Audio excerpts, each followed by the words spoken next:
Hey, Beau. Hey, Chris. Hey, I got a question for you. What's up, brother? What's 5Q plus 5Q? It's not a trick question. 5Q plus 5Q? Yeah. 8Q? God, you are just...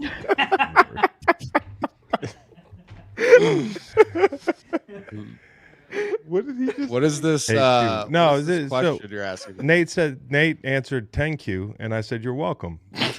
I wasn't gonna fall into your little tricks and schemes. And then Matt goes, oh, that's just, no, it's like 25Q. I thought you said cubed, not cube. No, not Q. Oh, I was going to the power of 3. Yeah, so thank you. Hey, it's a good little Thanksgiving joke, Chris. Yeah, dad joke in the building. Dad's in the building. What's up to the chat? Hope y'all are good. Hope y'all had a wonderful holiday weekend. What up, chat? Hope you didn't go to Best Buy and trample each other on Friday. Today is Cyber Monday. Do we have any deals or anything? Yeah, we still got, you can get green light gear. Oh, there you go. Why are we wearing the same hat, player? I don't know. Damn, dude. Ain't that a bit? Why you go fly? With your lettuce, you should have to take... No, I want to keep the hats on. We have the same hat. Welcome to the show. Welcome to the chat. We got a lot of pro football to talk about, but right off the bat, I just want to tip my cap to college football because that was a lot of fun this weekend. And you know me, I don't watch all year. Like I watch a little bit here and there. I watch Virginia when it's not too excruciating. And I watched a lot of college football this week. Thursday or Friday night, I don't know if you guys caught the Georgia Tech game. Just a little bit of it. I mean, my God. I like skipped most of it. You know, early in the game, I was like, oh, Georgia Tech's making this a game. Think I'll go play Madden for a little bit. I come back, fourth quarter. They are like slugging it out. And then they go into overtime. 8 overtimes. The last text I seen in the group chat was from Ralph, and it says, Georgia are frauds. Yeah. I looked down at the score and then seen that they won, and I was like, this must have been a crazy game. You college football knowers, though, you could tell me Georgia probably is a little bit fraudulent, right? I mean, they're all I think frauds. Carson Beck, he's a fraud, man. I don't think he is the it factor. I feel like they're the whatchamacallit. He's great. Who are they? They're like the Kansas City Chiefs of college this year. Really? Where they're winning games, but just not like how they usually do it. Yeah. So people are calling them frauds. But they've lost two games? And that's what I'm saying. Like, who's the best team in college football?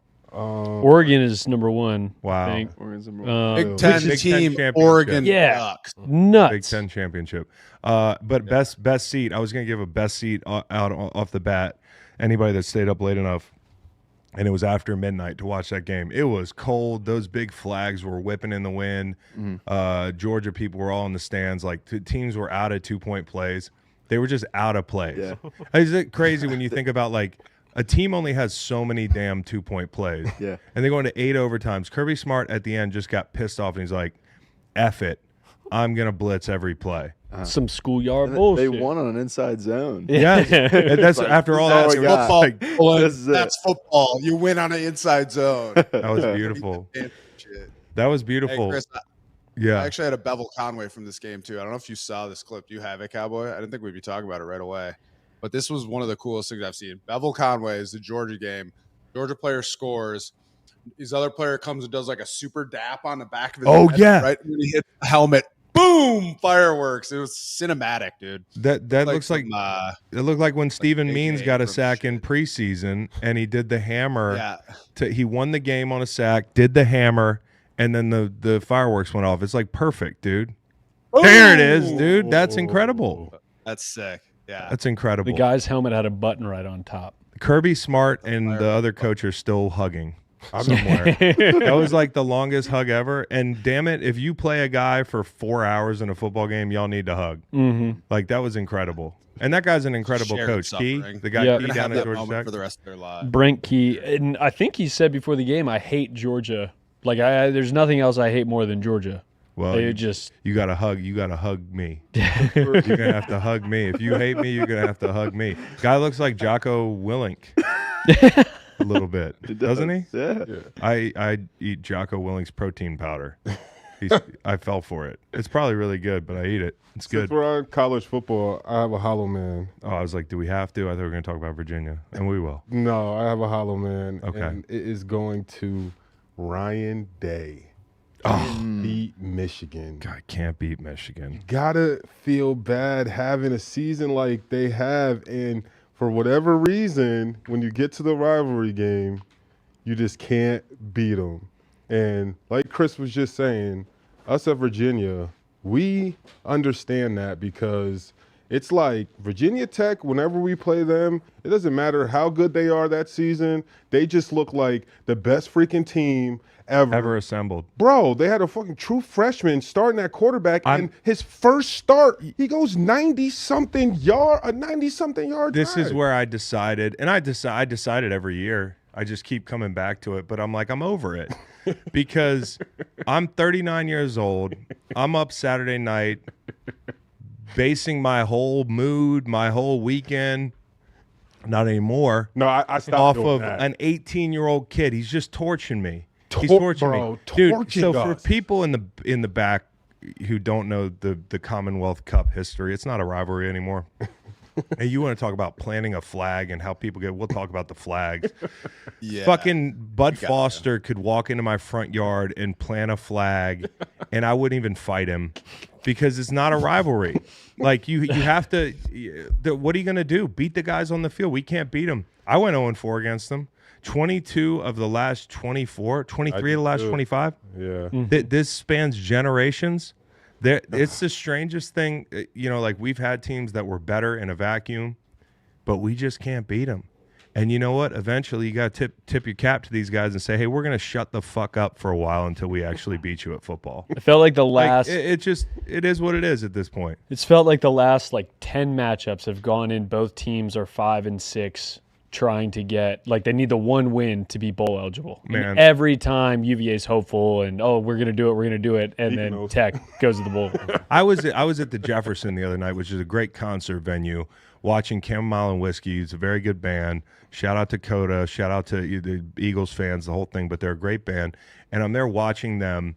And in the basement, they have the TV with the game on, so I could kind of listen to music. And when things got ugly, I walked out and listened to a little music. And then I was walking out, and some guy was like, "We're down 2-3 scores. You haven't given up the faith yet, have you, Chris?" I was like, "Yeah, I've given up the fucking faith. I'm going home right now. I'm not watching the end of this game." So again, the flag thing is hilarious because back in the day, I feel like every once in a while somebody planted a flag and it was justifiably war, but now it's everybody's doing it. It's just, and you said it, they're planting flags on field turf. I saw a guy try to plant a trident midfield in the Arizona State-Arizona rivalry. The guy's trying to plant a trident. Yeah. This has gotten out of control. The guy in the UNC game that threw the flag was like the guy that shot Franz Ferdinand. He started World War whatever. What was it? World War II? World War One. World War I. Gustavo Principe. Yeah. Sure. Yeah. Mr. Gustavo Principe himself just started a huge melee, and it was like he knew what he was doing. As soon as he did it, he just turned back and squared up with the other guy. I'm like, y'all motherfuckers transfer every year now. Stop acting like you care about the school. That is such a good point, dude. These rivalry games, it's so funny because they're all fighting. It's like, if you're going to be in a different school, you're going to be in the transfer portal in 2 months anyway. In 2 months. College loyalties feel completely different now. What the hell? In 2 months, you're going to be weighing that offer against an offer from Coastal Carolina, and you're like, yeah, you know whose fault it is? What?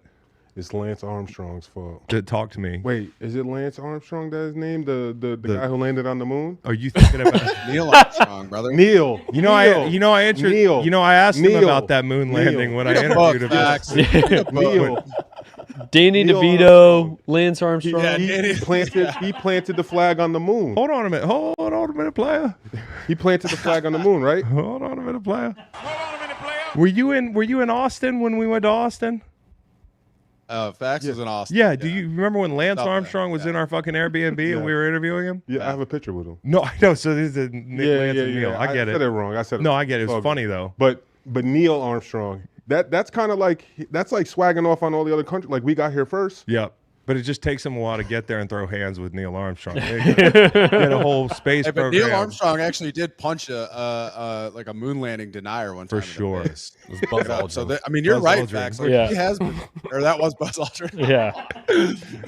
No, but that's actually my fly on the wall since we're talking about that. The Michigan and the Ohio State antics post game. Like, I would have been liked to have been there. And I'm not talking about like been there scrapping with the rest of the boys, although it looked kind of fun. I just wanted to hear all the shit talk that was going back and forth. Like the slang that the kids are using these days to talk shit. Like I was listening to it. I don't even know what the fuck they're saying, man. Like I need someone to go through and subtitle that. There's like an I don't Ohio even know State what you are saying. One of the Ohio State DNs was like crying to one of the coaches. Was like, they can't do this. This just Didn't they isn't just fair. do that? Yeah, and then Mason Graham, one of the Michigan DNs, was like, beat us then. You gotta beat Seriously. us. You know what? I love what the Michigan coach said at the end. He said, "You just love got this clip. 60 minutes to fight, and like now you guys want to fight after." That's the whole thing, dude. Yeah. Like, Bro, look at this shit Jason is lame Avant. to me. You know that? that's Jason That's Avant, the- which is the wildest thing in the world. Imagine Bro, being like a hold on, run that 40-year-old. back. Imagine Watch being a his contact balance though. It's yeah. He still incredible. looks good. Tight end tries to shove the shit out of him. I'm assuming it's a tight end. This dude, 85 or whatever, with the Sully brace on. Watch this dude come up. Who's the staffer Eat the shoving? shove right there too. Who's the staffer that's shoving a guy who made a great career in the NFL? You know, like, come on, man, have some respect for the game. You know who that is? And he's got like a little mask on and stuff. So, but it's like, come on, you kids, half of y'all aren't going where he's going. Less than half. What are we doing, bro? Just take your whooping, go back, buy more players. There's a hilarious video of when Urban Meyer passed the torch to Ryan Day. I put it in the group text, but it's like they made a meme out of it. It was like on a PlayStation, ironically, because isn't that something Ohio State guys got in trouble for, was playing PlayStation, getting free tattoos. So Urban Meyer's doing the PlayStation, and then he hands the stick over to Ryan Day. He hands the sticks. He's like, hey, it's your turn now. And then they cut to one of those stupid YouTube video games where a guy's like just driving a bus off a cliff. And it's Ryan Day just driving the bus off the cliff. I mean, college football is like from the Syracuse head coach calling out Dabo Swinney to the flag business to it's like wrestling now, dude. And honestly, that is the way forward for college football to compete with the NFL. Is just turn it into pro wrestling. Sorry, did you see the picture of Urban Meyer drinking at like a grocery store? In, by himself. Columbus area by himself before the game. No, I didn't. It's incredible. He was drinking before the game? Yeah, in like the afternoon, like in the morning. This dude, Urban Meyer, just cannot help himself from being photographed in ridiculous situations. Yeah, he just doesn't know. He has no awareness. He just has zero awareness. All right, so can you pull this up? I want to give this is more like I don't know if we need a new mention for this, but like this is a Leo award. This is the Leo on the Couch award. Everybody knows the Once Upon a Time in Hollywood gif, but there was a guy, Chuck Cecil. Do you guys know who Chuck Cecil is, Beau? Do you remember me telling you about Chuck Cecil, Nate? You remember? No idea. Okay, so Chuck Cecil played safety in the NFL for the Packers back when the hit yesterday on Trevor Lawrence, that was like every tackle this guy ever made. So the game's changed a lot, but Chuck Cecil, Wait. they called him like the Barbarian or something. Like he was. You're about to make a mention for hits like this? No. That's not where I'm going. Where I'm going is Chuck Cecil was the coach of the secondary for the St. Louis Rams in the early 2010s, and he was one of my favorite coaches. He was an absolute psychopath. Evidently, he still is. Okay, before the game, Scud Missile. Scud Cecil. Dude, if you go watch his highlights, the guy was decapitating people. And Chuck, before the games, used to get really fired up and find me and Laurinaitis, like, you know, the captains of defense or whatever, and come up and get us hype. And we would get Chuck hype. And sometimes we would headbutt Chuck. More so, Chuck would headbutt us. With no helmet on, Chuck was just headbutting us. And I can remember before one like Thursday night game where like nobody cared except us. It wasn't a big game. Chuck is headbutting me like he customarily does, and I look up, and I look up at Chuck, and he's got this intense look on his face, and he's got blood streaming down his face out of his forehead. He's bleeding. He has headbutted me until he bled. And so, you know, long time goes by. I know Chuck's at Arizona. He's like an Arizona legend. And he's coaching down there. And I see on the SportsCenter feed this weekend, guys, pull it up if you can, Chuck Cecil up to his old shit. He's headbutting collegiate athletes and causing himself to bleed pregame on the sideline. When I saw this, I was like, I don't know who this Goss guy is, but brother, that was me. Look at this. I used to be Goss. I don't know. Goss must be cool or something. Look at the way he smacks up Goss. Now, look, if you'll notice, Chuck Cecil is bleeding. And he's unfazed. Look at this. Look at this. He's not holding back, dude.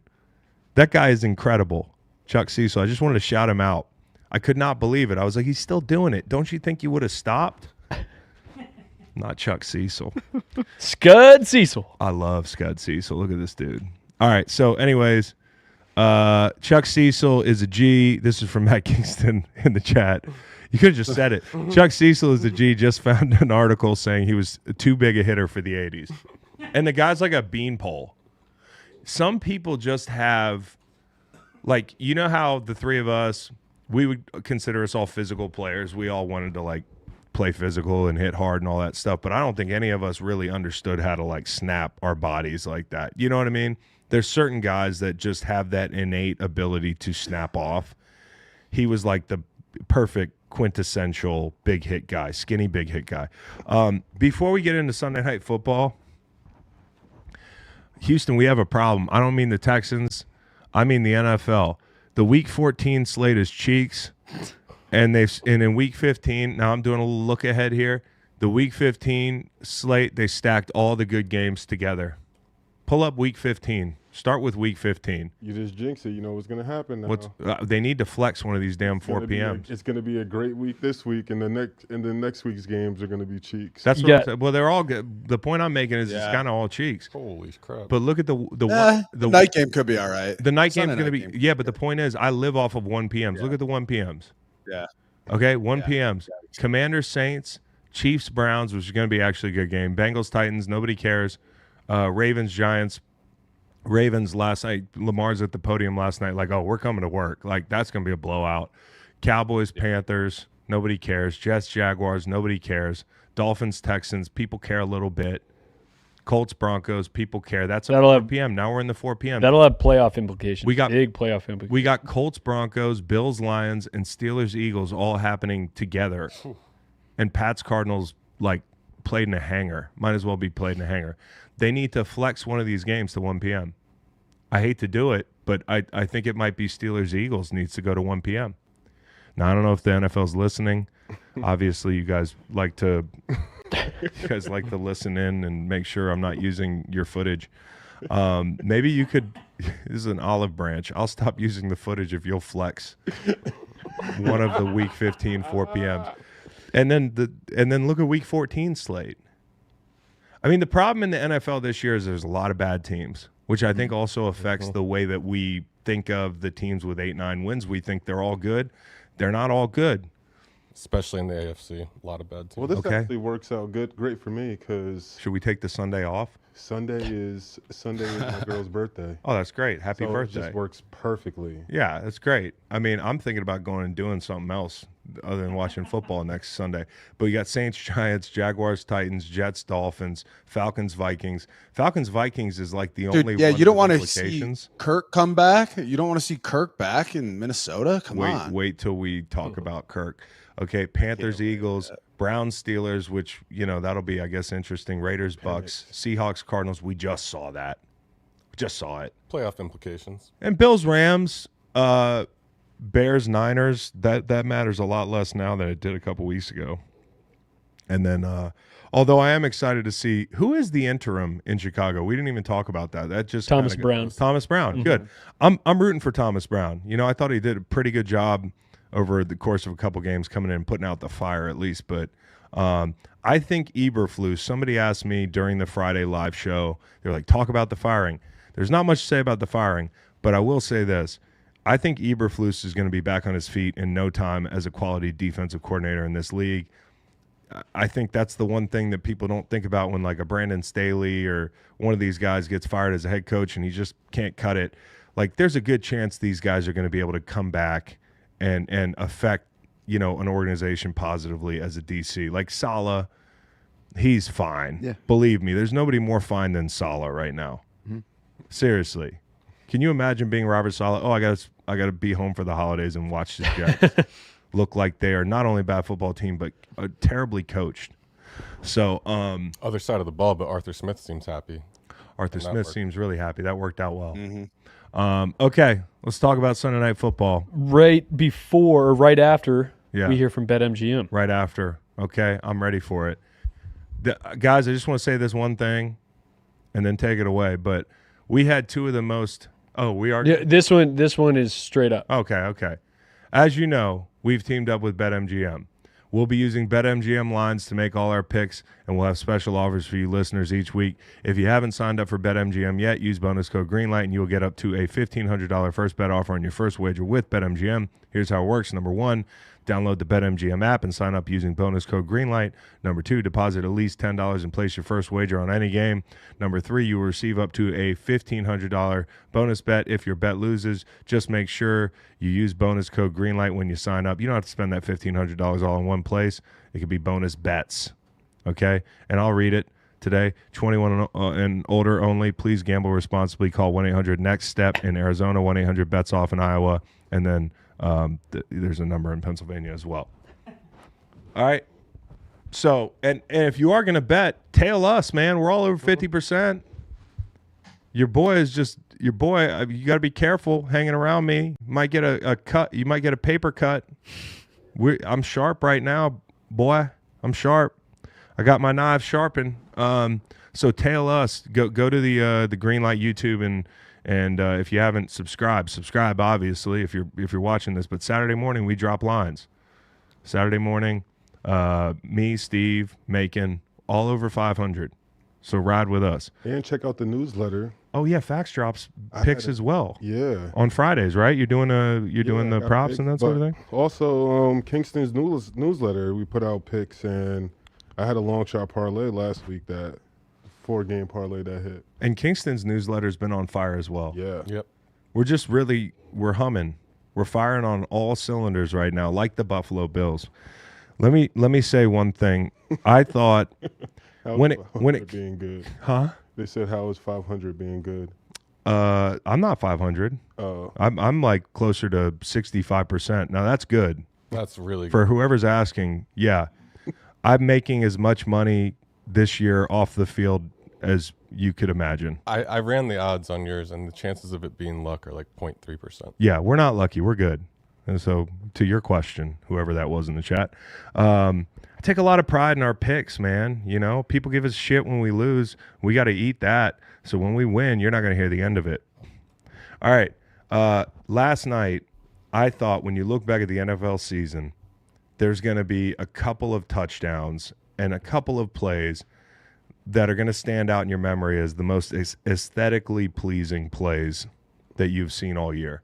And I thought Josh Allen, what did I say before the game? You guys were laughing at me. He's going to be a Clydesdale running I said, I want to see that big son of a bitch run through the snow. That's enough for me to watch this game. I just want to see that big-ass Clydesdale kicking up snow behind him, and we got to see it. Not only did we get to see, like a clash of the Titans at the goal line, which really didn't end in a big hit, but it ended in Josh Allen one-on-one with Fred Warner in the snow, just like two of the biggest, baddest. Mm-hmm. You know, it's like a video game where you know, and then you get to see the Amari Cooper play, which to me, from the ad lib to the extension to the conditions they're doing it in, to the way they're rolling when they're doing it, like, I gotta say, take that, Kelsey.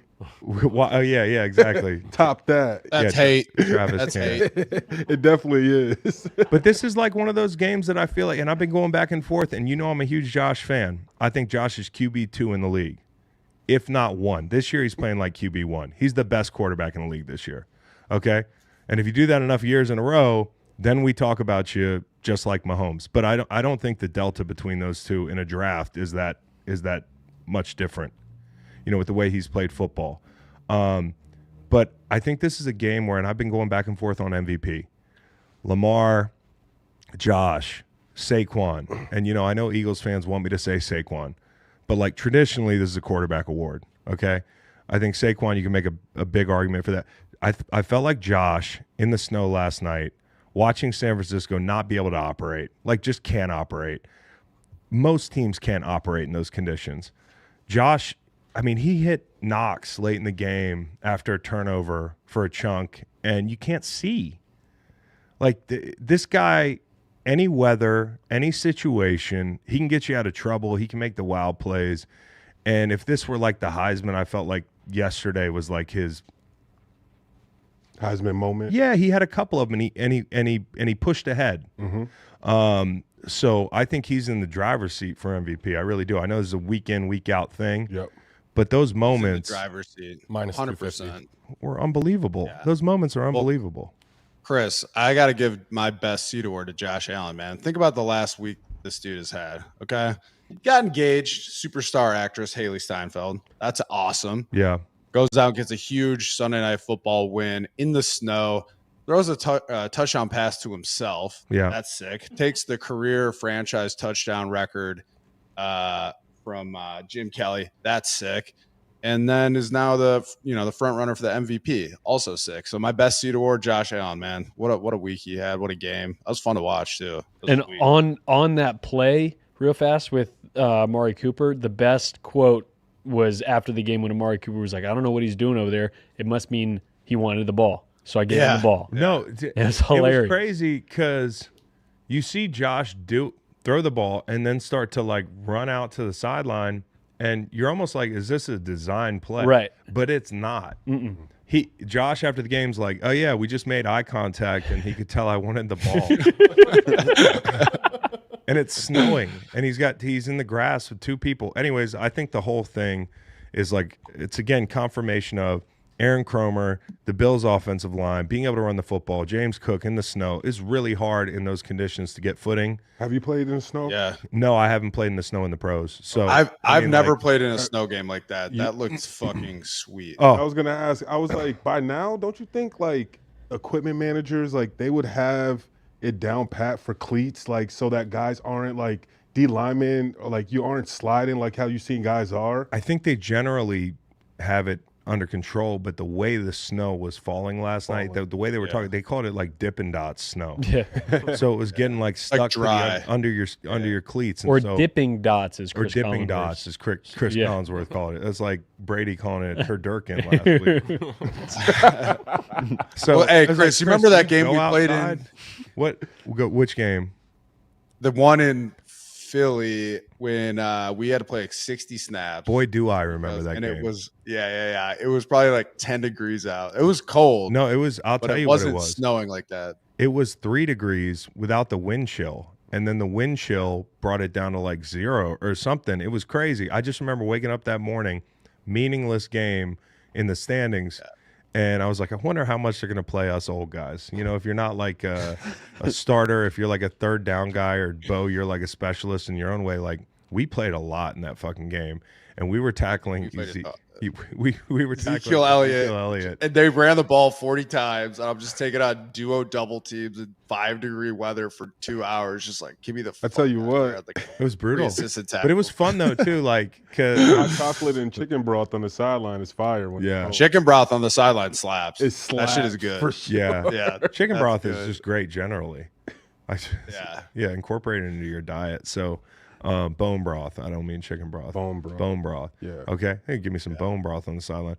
But the point is like that snow's tough. And then when you're trying to defend the run, when you're trying to get in and out of your breaks in the passing game, more so when you're trying to break on the football, give cushion, stick your foot in the ground. It just made things really challenging for everybody. And I thought like both teams were able to run the ball early, but once the script got out from under San Francisco, they just didn't have a shot. And like Buffalo is more suited for that situation in general with the quarterback and that sort of thing. But San Francisco right now, they're so banged up. You watch the starting lineup at the beginning of the game, and half the guys you're like, this is not up to standard, on defense. And then you're missing Trent, you're missing certain guys offensively. Obviously, those whole things have piled up. I just felt like when you look at San Francisco right now, I was kind of like, who are they? In their current form, what team do they most remind you of? Who's their NFL comp? And I think the comp is like the Saints. And that's not a good thing. Like where their roster is right now, tell me they're not like the Saints. And this is no disrespect. They've done an amazing job over the last Lynch, Shanahan. They've done a great job. Christian McCaffrey, watching him get hurt in the snow, it kind of felt like a macro thing. You know, it's like the run is over. You know, like the window is closing. Now you can open the window again. You're going to have to pay a quarterback and you're going to have to start the movement over. But like, I feel like after 4 or 5 years of conference championship, Super Bowl, and this is why I didn't pick them to win the damn West, is because eventually it just catches up to you. They played 10, 12 more games than other teams over the course of the past 5 years. And one of the things I was always enamored with in New England was the way that they were able to just get back and get back and get back, and the floor wasn't that low. And with injuries, the floor is pretty low on this team, and I just don't think they're special with all the injuries they have. The NFC West, it is open. Like, you can climb back in this thing, but I don't think this team is built to climb back in it. Not if Christian McCaffrey is going to be out for a long time. They said PCL. So, yeah, just bad. You see Kittle kind of like hanging his head a little bit on the bench after the game, and it's like you got to think that he understands like that window is over. Like, they're not the same team. Exactly all the things you just said. So that's why I had them, Chris, as my worst flight. Think about playing that snow game Sunday Night Football, cold one. You get your star player, you just get him back, Christian McCaffrey, and then he's injured again, and then you're. What was that face for? Oh, you're getting on a long ass flight on the West Coast.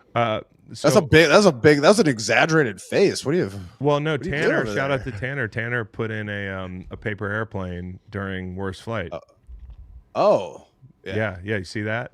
That's nice. That's about how I think a plane would fly, taking off into that snowstorm. I mean, think about that. I'm with you, Beau. That's a tough flight, man. That's a really tough flight too. And I just want for Dr. Fax who picked him first overall on his fantasy team as well. Yikes.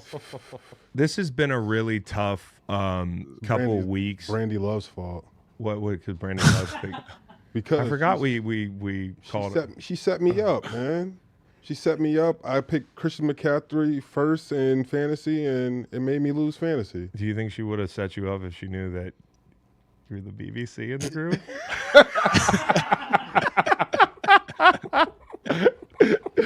Want to know what's funny? What? The arrogance in me thinks that's why she picked me. She manipulated it so that I did pick first. Hey, Brandy, we need a redraft. Shout out to Brandy Love. Hey, pause. Hey, so I just like a really tough month for San Francisco. Like, the dudes on that team have been through a lot. You know, was it Charvarius Ward? They lost their daughter. Mm-hmm. Oh my God! You know, they lost their daughter. Like Trent Williams. No, I know there's two though. Two. And then, yeah.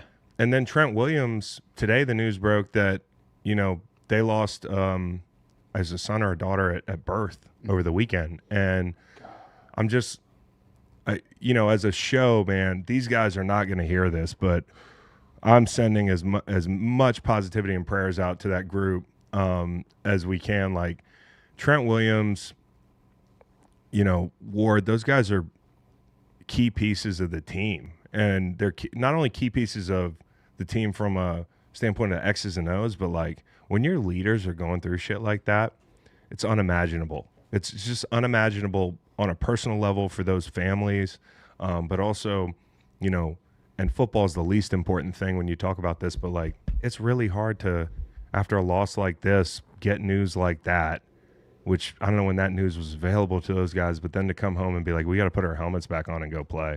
NFL players are amazing at compartmentalizing, but this is some tough stuff. And we're just thinking about those guys, and we're praying for them. And, thinking about, because we all know how it feels to be football players and tragic things happen around the team, and, people lose people. And, a lot of times people at home don't hear about what's going on, and you got to come in the next day and be violent. and being violent is a really hard thing to do anyways. It can be very easy, but it can also be very hard to work yourself in a frenzy where you're emotionally in a place where you can just go play free and violent. And I feel for that team, and I feel for those guys big time. Not much else to say about that, but just an absolute tragedy. Thinking about Trent, thinking about Charvarius Ward, and this team will be back. I think Shanahan's a good coach, but I will say, like, overall, I am not impressed with how they've handled crisis this year. Nobody asked for this many injuries. Nobody asked for this many key players being out of the lineup, but I would have thought, look at Matt LaFleur and what he's been able to do in certain situations this year with his quarterback down. Now, I know it's a lot more than just the quarterback in San Francisco, but you got to be more competitive than that. And so, obviously, everything that's going on definitely affected them, including the snow. This is a next-gen stats tweet from last night. How has the snow affected play tonight? Game ranks at halftime this season. They had the slowest average max route speed, 11.8 miles per hour. Fourth slowest combined pass rush get off, 1.1 second. 30% of runs for 10 yards or more. That's the highest in the NFL. So definitely affected the way the game was played. Well, hey, how about you read off those next-gen stats? I saw one that was Cook's top speed. He got to like 21 miles an hour on that. It was like a 69-yard run or something like that. He was flying, man. No, Cooks was flying in the snow on that run. Yeah, crazy. Yeah, yeah. So I couldn't remember the exact figure, but it was like 20. I think it was like 21 miles an hour. I think it was his fastest run of his career. Dude's from Florida, and he's like, I like this shit right here. I mean, that Florida speed. Anyways, that was a fun game to watch because of the elements. But I think if we didn't have snow, that would have just been a stinker. So you gotta love the Bills Mafia though, Chris. How about them throwing the snow up after all the touchdowns? Like, that was fucking sweet. Like, those fans you gotta love them, man. You gotta love them. Before we move on, like that, I want to give that a shout out. I already gave my Bevel Conway. Yeah, that was a nominee. That was a runner-up for my Bevel. And they sing Mr. Brightside like they've been doing it for 50 years. Yes. Mm-hmm. Amazing. Somebody was like, oh, they just started last year. I was like, wow. That seems like just like tradition. Look at that video. Yeah. It's cool as hell, man. Cool as hell. And there were a couple fans. I think there was a father-son that drove 4.5 hours or something at 4:30 in the morning. Yeah. Drove there just to shovel. Didn't even have tickets. Just drove there to shovel snow. And then when another fan found out that they didn't even have tickets, they just showed up to shovel, he gave them his tickets. What's this video from? Is this video from, can't be yesterday. With the sky being, daytime. But they've been, it just goes to show you they do this shit all the time. They love to throw snow in the air. You guys are looking at it like the nuclear codes got compromised. It's just a fucking video, guys. Just tell me. It's from January 15th. Yeah, see, like, they've been doing this thing. They're good at the whole snow thing. They love it. Just imagine getting out of that stadium. Mm-hmm. Most populations would have a hard time doing that, like, after the game. I don't even know what it entailed, but all right, so we've got we're going to hit the big games that matter. I'll tell you off the top what they are. So if you're a fan of a flyover game team, you just have to wait a minute. But we had Philly, Baltimore. That was a big one. Pittsburgh, Cincinnati, Minnesota, Arizona. Definitely had big implications. Chargers, Falcons, and Seattle.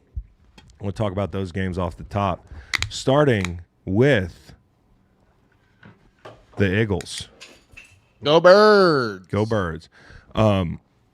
Just a big win for these guys. I mean, like, has there been a win this gratifying for the Eagles in a long time? Like, I don't think so. I'm thinking of, you have to go back to last season, And I think the game that they beat the Bills at home was probably the last big win that they had. That maybe I'm forgetting one, but with the slide at the end of last season, they needed this win. They need it because they're chasing Detroit, and I think they can catch them. I really do. I'm not saying they're better. They're going to beat them, when they get in the playoffs. But what we're talking about here is seeding, and Detroit's got a lot of injuries right now. And the Eagles seem to be peaking at the right time. And here's the thing: they didn't even play their best game. Like offensively, did not play their best game. They took the first quarter off. They took the third quarter off. First quarter, a bunch of bad decisions on third down. Like they're going to Covey. They're taking almost like a waste. They get single high. They just take a shot in a game where they're down a score already on the road. They take a shot to A.J. Brown. Like, I don't like that so much. Like, string a drive together. You might end up down 10-0. Luckily, it was 9-0. They get blitzed on the third down. They got no hot. Like, they were a little bit out of sorts early. But in the second and fourth quarters, they got going. And we can talk about that. But I think the key to this game, and there was a lot that the Eagles did to win this game, but there were things that Baltimore did to set up Philly to be able to play their game. I don't think Philly wins this game if they go down 17-0. Like, that's just not a thing you want to do. I don't think you want to lean on the quarterback like that. Lamar Jackson, who has been incredible this year. We talked about MVP candidate. His 3 picks are like fluky as hell. He's been, just the engine predictably on this offense, even with Derrick Henry. There were 2 big missed opportunities for him that came with the likely miss. At that point, they're up 9-0. Okay, he's got likely for probably 40 yards. I want to say 30 yards, something like that. They're going to be in plus territory. They're probably going to score. And, 12-0, you can live with that. But if you go down 16-0 or 17-0 if they get the 2, because extra points aren't a sure thing, that would be a backbreaker, in my opinion. And then backed up, Beau, you remember the 3rd and 5 backed up where Lamar missed Justice Hill in the flat. Like, that's just a plain miss. And what that did is it set the Eagles up with a short field and allowed them to get on the board, and the rest is history in a way. And so, like, I hate to put things on Lamar to that degree, but those are the throws you got to make. He's made so many of them, and he allowed the Eagles to play the game on their schedule, so to speak, because he missed those opportunities. I think, dude, you talked about it. I don't think it was the Eagles' best game, but I kind of love the way that they played. Like, they seem really physical to me. I think your comment about them, like, playing from behind, like, they are much better with their running game when they play with a lead. Yep. And they're able to get back into it and play well. But, like, it was just a kind of a complete team win for the Birds. And that's what I like. Like, to beat a good team like the Ravens, that's what you need. But, like, good special teams play. You know what I mean? Yeah. They're 5 punts down underneath bad. the 20. Yeah. Exactly. They pinned them underneath. And you know how much shit special teams we've seen? Like, look at that Jets Seahawks game. So many bad special teams play. So much bad special teams play in the NFL. Like, that's the kind of thing that's encouraging me. Like, the Eagles are 10-2. They're fucking good. They're one of the best teams in the NFC. They're one of the best teams in the NFL, arguably best team in the NFC, blah, blah, blah. Like, you need good special teams play and to have complete team wins in order to, get where you want to be. And that's what I thought was good. And then I loved all the shit on defense too. Like, I saw something interesting. I can't remember who said it from the Eagles defense that they didn't even put like a designated spy on Lamar Jackson. Like, how many times you see that as part of the game plan? Might have been Nakobe Dean. It was a really good job rushing for the D-line, the front 7. Dudes like Zach Bond, Jalen Carter played really well. Josh Sweat rushed well too.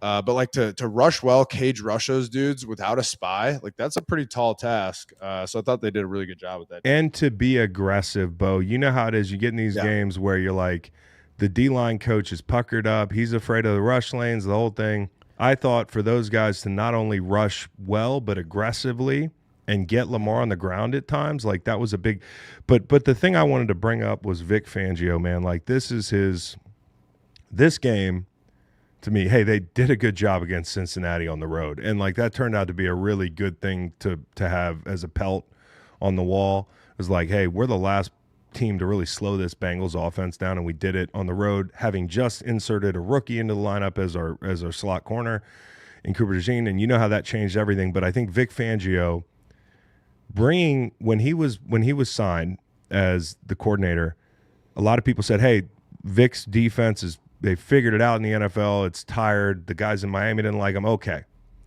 The reason I liked the addition of Vic Fangio was, number one, adding a maturity in the building that I think was much needed. Like, a juxtaposition to Sirianni, who I'm not calling immature, but he's young, and he hasn't been doing this for a long time. He's emotional. He's going to ride the wave, and that can all be a good thing. You need a yin for that yang. So you have a former head coach. You have a competent coordinator, and now he goes to work as the coordinator, and here's where I think he really pays off. Not only are the young guys playing well, Quinyon Mitchell comes in and he's playing well. You're putting him in good positions. He's erasing people. You insert Cooper DeJean. That was a big decision that had to be made. You've developed young players like Jalen Carter's playing his best ball right now, and maybe that's just the way it goes, but I think it helps to have Vic. He got a lot out of veterans like BG. To change Zach Bond from a guy who they were asking to do a whole lot of stuff in New Orleans to saying like, hey, we're gonna give you a home, to identify that home, give him the home, put him in the role that he's going to thrive. All these things don't just happen. And I think, the development of these guys and also putting them in positions where, they didn't play a lot of man. There weren't bad matchups in this game from a micro standpoint. In a lot of these games last year where the Eagles were in, every game you'd be like, what is that matchup? Mm-hmm. We didn't have those moments. And, obviously you don't want your back turned to Lamar, but also just staying out of the bad matchups. I think he's brought that maturity, the development of players, the scheme, being able to develop your identity too from a scheme standpoint, changing who you are, insert people. And then in a big game like this, I don't think you win a game like this without a guy like that. There's a calm that comes over a defense when you got a guy like that calling the plays. And when Reed Blankenship goes out, you don't blink. Like, somebody like that going out last year and, the margins were thinner, but I think they would have been in trouble. So I just wanted to give him a big shout out. The Eagles are, I think, 8-0 since Dom put on the headset, and I call him my Paisan. My vice Paisan, Don Vic Fangio, might be the other straw that stirs the drink with this whole group. We're paying attention to Saquon. We're paying attention, and we should. And the offense. Hey, in the second quarter, when they just started force-feeding A.J. Brown, they went to the RPOs, they go quarterback run, and then they finish the game off in 4 minutes, doing to the Ravens what the Ravens have been doing to everybody else. When the bully meets the real bully, that's a thing of beauty in the NFL. And I was just so happy it was our commented on that, too. He said, I think he got a question in his post-game presser, like, how are you going to match the Ravens' physicality? And I actually loved his answer. It's like, we kind of went into it with the attitude that they're going to have to match our physicality. I feel like we saw that too. And then one other thing I want to hit from this game, Chris, is I mentioned earlier, like I thought the Eagles did a really good job on special teams. The Ravens, not so much. Justin Tucker, he's in my worst seat. It's like he missed 2 field goals and an extra point. This is the guy who at the beginning of the season was the most accurate kicker of all time. And now it feels like he is just in the fucking spin zone, man. Like he's got the yips. I don't know what it is. Someone in the chat asked, but I think it's mostly mental. I don't really know because I don't know what it's like to be a kicker. I think being a kicker in general is mostly mental, to be honest with you. Like you're not out here taking on double teams and shit like that, like us. But yeah, just a bad seat for him to be in where every time he trots it out there, you're like, is he going to miss this? And this is, again, one of the best kickers in the history of the NFL. Like, I saw him on a goddamn commercial for a movie, like that new Marvel movie or whatever. It's like, Craven. That's what happens Craven. when you start in the Craven commercial. Kickers make an extra point.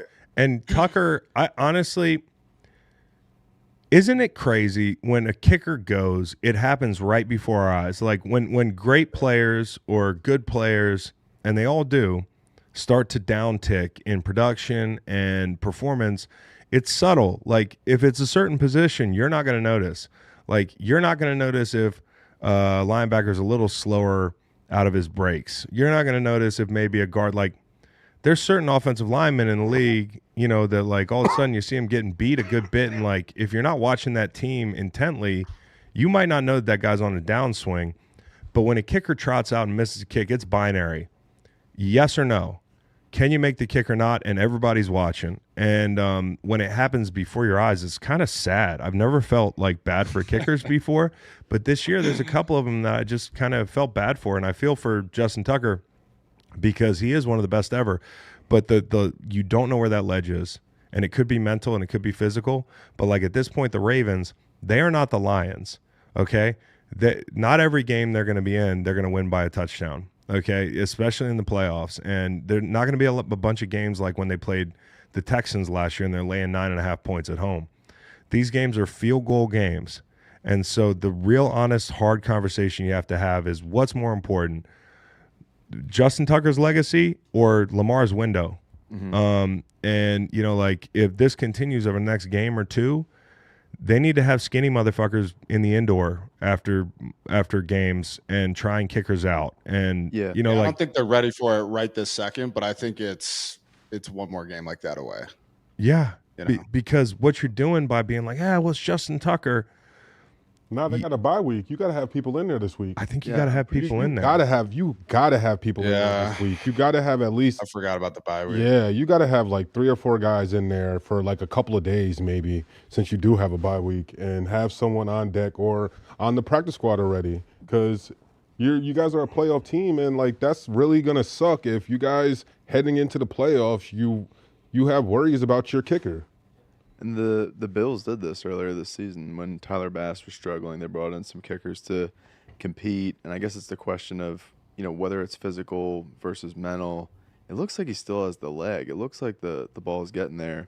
So if it is more mental, how do you handle that? I don't know. Competition, or you know, somebody like Justin Tucker of his stature, do you let him figure it out? But Hurry up. The bye week's the time. Yeah, exactly. This is the Hurry time up. to do it. That's my Dr. Phil. I got some Dr. Phil added to my soundboard this week. That's big. We'll keep it right here. We We gotta have the chat vote on new sound bits. Well, Before we move on, I'm surprised you guys haven't brought it up yet, but my worst seat comes from this game, what? and it's going to Derrick Henry. Oh, yeah. Cooper DeJean. DeJean Sat. Cooper Sat- DeJean scooped him. sat him down, See, scooped him. I have and one- I don't one know what this critique. celebration is, but I You like. should have done the too small celebration. Oh, if he'd have done the too small thing. Legendary would that have Yeah. been too small. And Bro. was that his version of doing the too small? Is that like the white No, guy dude, when thing? white guys make big plays, it's never a good celebration. I like this It's always celebration shit like now. that. Yeah. I seen Jalen Carter do this, and I just want to do this now. I want to do the thumbs The down thumb thing. down. It's just so simple. No, the Miami this. I don't know why. What is that? It's like Do you know what it means? I don't. But the Miami guys and like anyone who's played at Miami guys in the league do it now too. But I think the quarterback, he started it for whatever reason, and it's kind of Oh, it might be the Bama thing. Does what is an maybe. elephant? Elephant Maybe. Maybe. Yeah. But I just think it's a funny emote after a big I want to see. Yeah. So, anyways, the Cooper DeJean thing was awesome. I mean, that was just like it was. They're gonna be showing that shit on coach tape. That shit was nice. Yeah. was. Yeah. What do you think happens to us at this age? No warm up, coming downhill on Derrick Henry. Do you think we just like what gonna happens? Fatality. Blow him up, bro. I'm gonna fucking murder him. No, I'm getting my ankle snatched, 100%. Can I going in there with sue a him? full head of steam. He's much gonna does take he weigh? one fucking juke, and I'm gonna be on It's my like- face. He's like I probably think it's like 250. yeah. I bet. So I still he not trucking me. Duh. No. No. He's not 6'3", he's gonna 247. Duke the shit out of me, bro. I stepped on the scale yesterday. I'm 295. Are you really? Yeah, so I don't think it's just gonna be easy pickings. Yeah. No. The Thanksgiving Damn, Bex, was you good. weigh more to than us. me, bro. Yeah. Thanksgiving was Say good again? to us. Bex, you're heavier than me. Like always. Wow. Like always. I actually have a mention for this game too. Best flight, birds. Get on the bus. Not even a Go flight. bus ride Yeah. back home. Yeah, no Ooh. flight. Get on the bus back home. It's not too far. Was it like 2 hours or something? Play some cards with the boys. You know, someone packed a bottle of that LeBron. What is That it? hen dog? LeBron. That LeBron times LeBron, Hennessy, bro. LeBron times LeBron Hennessy. Henny It's in been the too back. long since I popped it open. Where is it? On the Go table. find your boy Leotis It's inside McKelvin in the the back table, too. yeah. Get- I was get a using it little on pen a action. on an off You know day. what I'm talking about. Chris. Pen action, yeah, I do. I one time had to Big Dom had to come tell me to stop doing that on the plane. Dom, the QB whisperer. The coach whisperer. Fucking The organization whisperer, bro. I told you that, you know I said that last year that I was like they moved him up. I was like because he might be secretly giving Sirianni the plays. He might now, be. And now he has the headset and they're perfect. Yeah. The headsets. yeah. What would the name for an Italian offense be? The boot? The I form? I don't know. I'll get back to you. Yeah, get back to me. All right, the next big thinking that game, one too. Pittsburgh, Cincinnati. Pittsburgh 44, Cincinnati 38. Nice. We dude. finally admit that Cincinnati's cooked. Oh, they're cooked, Like, bro. I didn't. Oh, they're cooked. Yeah, they're beyond cooked. I'm off this thing. I've been off it for 2 weeks. I still I've been watch off them it too, but like I just didn't want to give facts the satisfaction. No, he deserves the satisfaction. Yeah, but you don't deserve it in week 6 or whatever when you were talking about it. No, but I guess not, guys. he deserves it. Week 13, yes. Fair and square. Not week 13, week 1, bro. Like they didn't pay. They did. You don't deserve the win when you don't want to pay or you find reasons not to pay your star player. And like pay him. Pay him. I think now I hope you have to pay him more. I think the issue is it's one of the worst defenses assembled this decade. By a good team, where you're supposed to be competitive, and you just leave that off the menu. I think listen, Steelers fans are going to want us to lead with the Steelers, but let's put the Bengals to bed. That you come off your bye, your season's on the line. You give up 44 points. Now, not all of them were on you. There was the defensive touchdown by Pittsburgh, but there were just so many jaw-droppingly bad moments in this game. Like early on, the dink and dunk, it just became a thing where Russ was like, "Hey, you're gonna sit in zone. We're gonna dump it off to a back 3 yards in front of the damn center, and he's gonna break 3 tackles." Like that's just the way it is. It's a bad tackling team. I don't think they're very fast. They're not fast up front anymore to where, they're disruptive, but they can't get Russell Wilson down. Like Russell started to look like, old Russell out there. And he played incredible. But it just was like some of the things I don't want to take away from Russ. They were what since he was giving them, dude. Like Hilton in man coverage, it's just I've seen the movie enough over the last 2 weeks even. I don't want to see it anymore. Newton in bad matchups late, Hilton, by the way, on the Austin touchdown, it looks like they have 2 safeties playing robber, which Nolan pointed out. I'm like, what is the play call here? Where it's like 2 safeties are patrolling the middle of the field 10, 15 yards off the line of scrimmage in the red zone, and it was Miles Austin.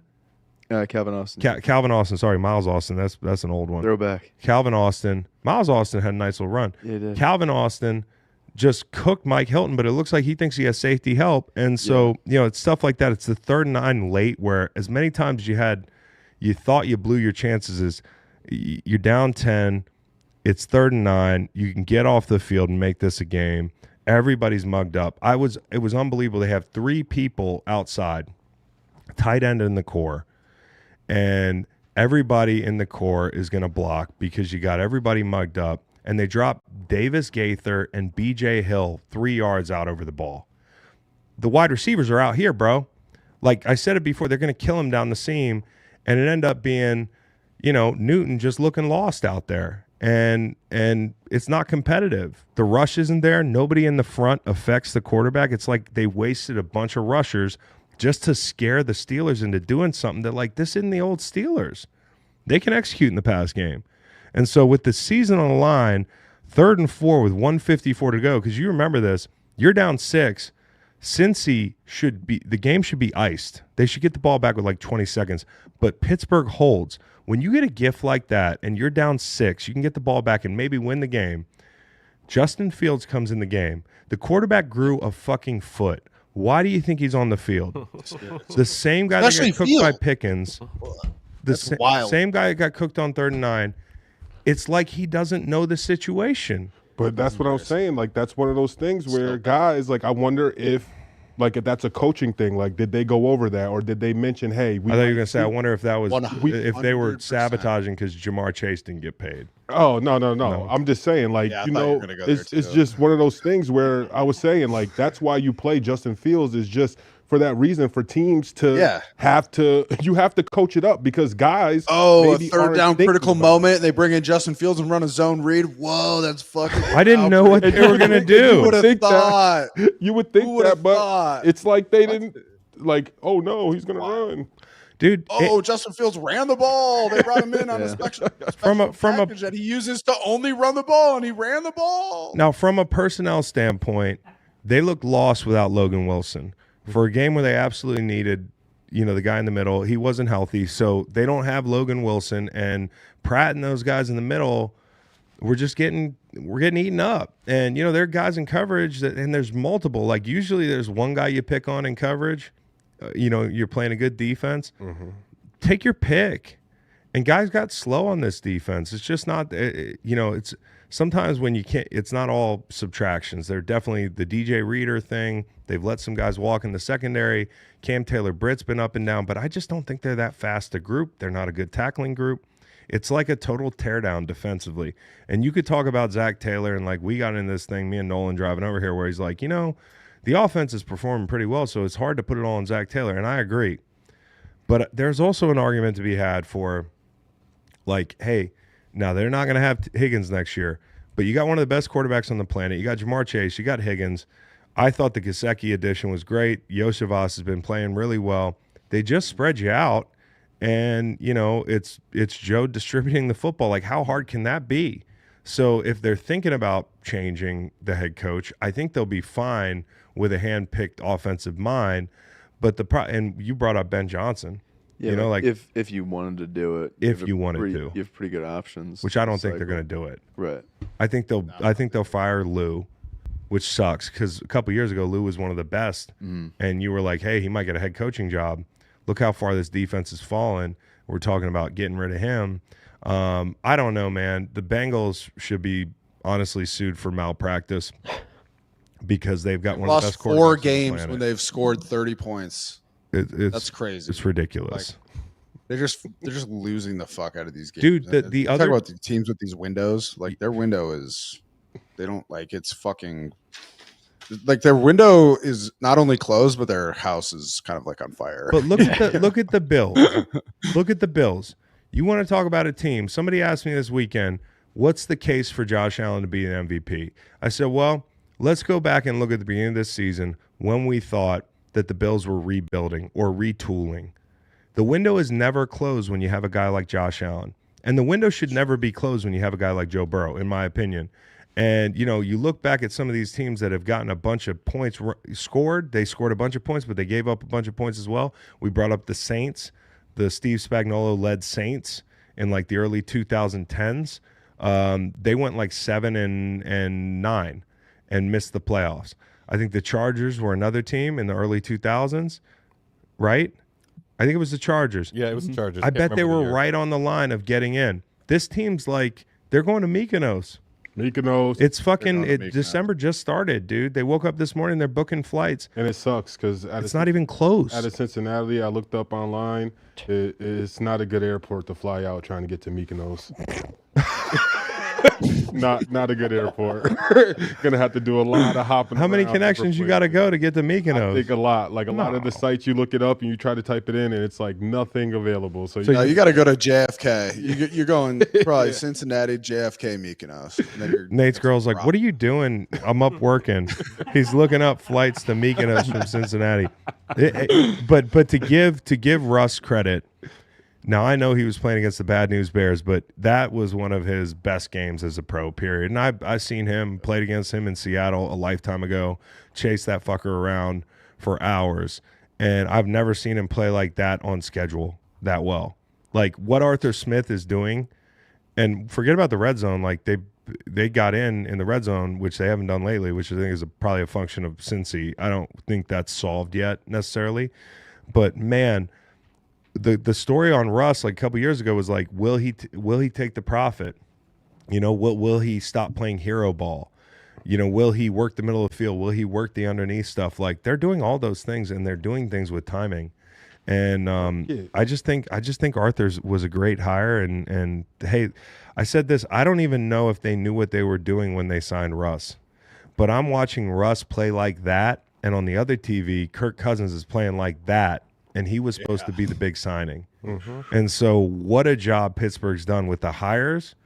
What a job Pittsburgh's done. Seasons without a losing record. Mike Tomlin's that dude. And so I cannot believe last year we were talking about axing him.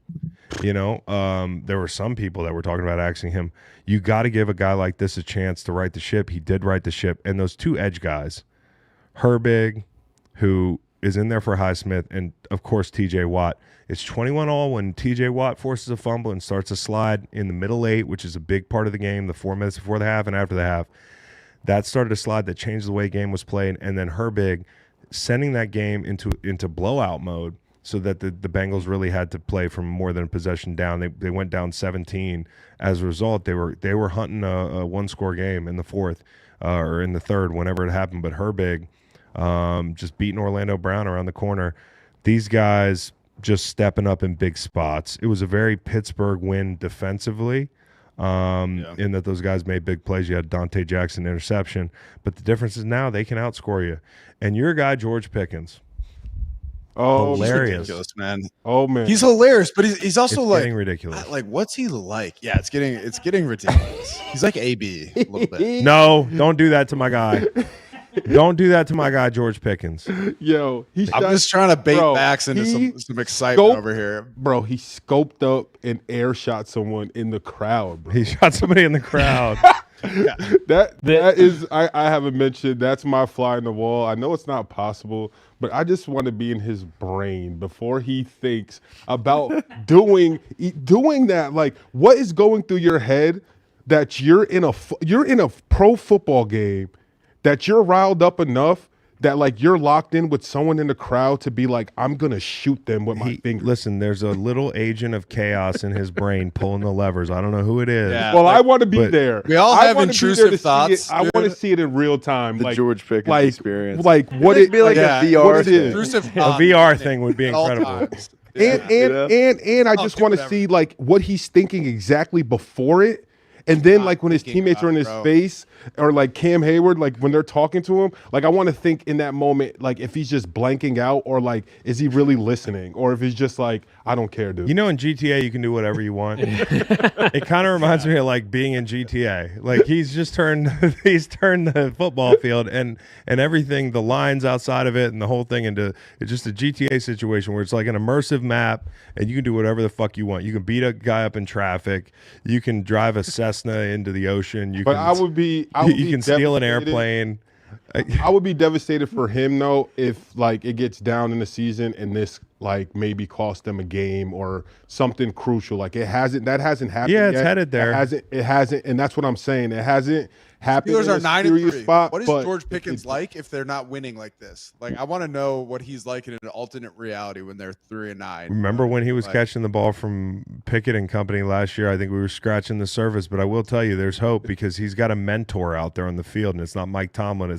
It's Broderick Jones, who's like the same age or maybe younger, knows him from college. And every time Pickens makes a big mistake like that, Broderick Jones pulls his little mentee in, and he's like, hey, we just can't do shit like that. Yeah. Like, we've talked about this. But he just keeps – you can't let Broderick Jones down, George. Mike Tomlin's like, yo, go – can you go talk to him, please? Yeah, seriously. Just sends Broderick Jones out. Broderick Jones is his mentor. You know the movie Inside Out? It's about the little girl, and she has all the emotions. Mm-hmm. Yeah. I want to see the Inside Out, but of George Pickens. Because it's like all the things. Is chaos and emotion? Yeah, literally, it's the agent of chaos jumping around, and everyone's like, fuck, agent of chaos. Everyone else just is showed up. Locked up. Yeah. Everyone else is locked in a cage. Yeah. And when I see him after the game, he always seems so level-headed. Yeah. Right. I'm like, bro, you seem like a totally chill guy. Yeah. Turns it on and off. He just can't. So, since we were talking about, we'll get to Chargers and Falcons in a second, but like, let's go to Minnesota, and I don't know if a lot of people saw this game because, you know, I don't know. It's one of those games that was a big game but didn't feel like it. Mm-hmm. And well, it was kind of like the quarterbacks couldn't get going at the beginning, so it almost, it was kind of like the third quarter. There was I field gave out goals. the over. It landed on 45. Yeah.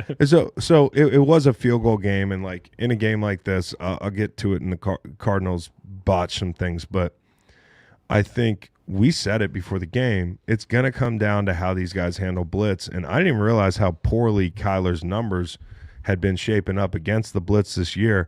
But it played out yesterday, and B-Flow was just hitting the blitz button, 62%. Bringing extra rushers, 41.2 rating for Kyler. That's not good. Cards blitzed almost 50% of the time, and they were giving Sam Darnold hell on third down early. I think Nick Rallis is doing a great job. This defense has really taken shape. Can you imagine what the Cardinals look like when they add some talent to this defense, like at every level of defense? They're doing a great job. Him and Gannon, just I can't say enough about what they've done. But ultimately, I think Sam was 86.5 rating against the blitz yesterday, and so when he took sacks, he took sacks. But when he didn't, and it felt like they started force-feeding Jefferson at the end of the first half into the second half, that's when they started figuring things out a little bit. But I thought the Cardinals mismanaged this game in a lot of ways. Okay, number one, I don't think they could take advantage of Moreau coming in for Gilmore. Like that, just Marvin Harrison Jr., who's not a great man separator yet, right? You said yet. I said he's not.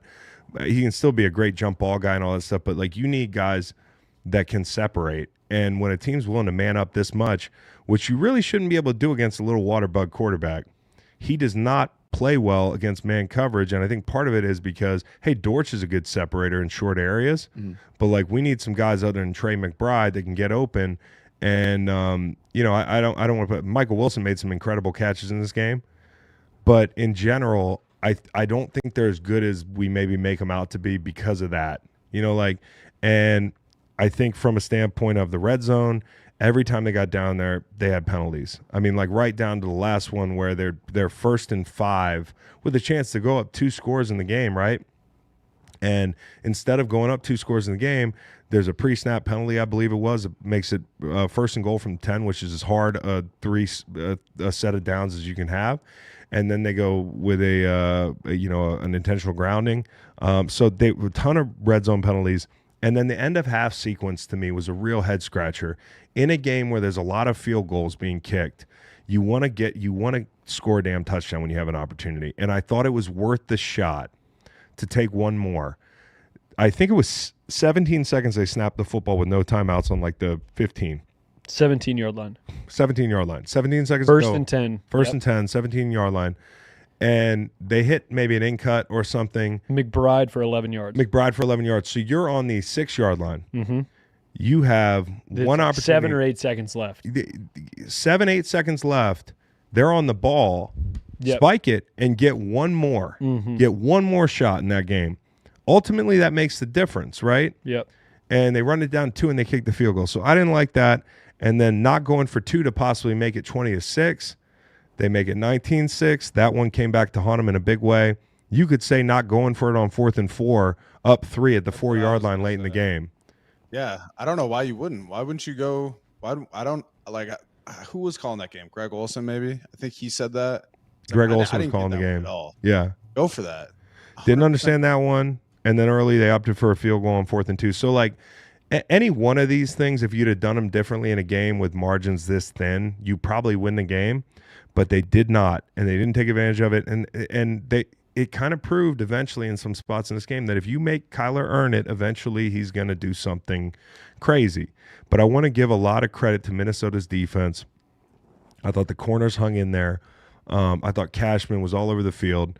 And then John Grenard, he's my STL memorial. I'm a big fan of John Grenard. I like his game. I'm partial to his style of play.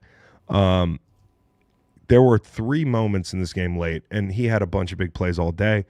But 3rd and 7, 19-13, Wilson is going to be open on a deep over. He is open.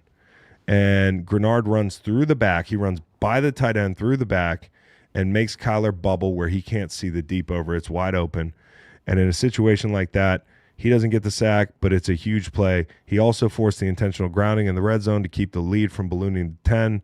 And then he had the sack fumble in the 2-minute drill, and then 2 plays later he runs Kyler down in bounds. This guy was on fire. Like to finish a game like that, we talked about Leonard Williams last week, you talk about Leonard Williams this week, but it's like being shot with adrenaline is the feeling you get at the end of a game as a rusher when you're doing shit like this. And just to see him fucking out there having fun and making plays in different spots, and just he kept showing up. Look at what Minnesota's done. Look what Kwesi's done. They build the Cashman, guy I mentioned, came from Houston, right? Yep. Grenard, guy I mentioned, Minnesota, came from Houston. Cashman. Kind of fun. I know. We know how much they love Minnesota, and you love Minnesota up there. Aaron Jones came from Green Bay. Sam Darnold came from, lost and found. These are all guys that – and Aaron Jones fumbled twice early in the game, didn't see the ball until late, scores the game-winning touchdown.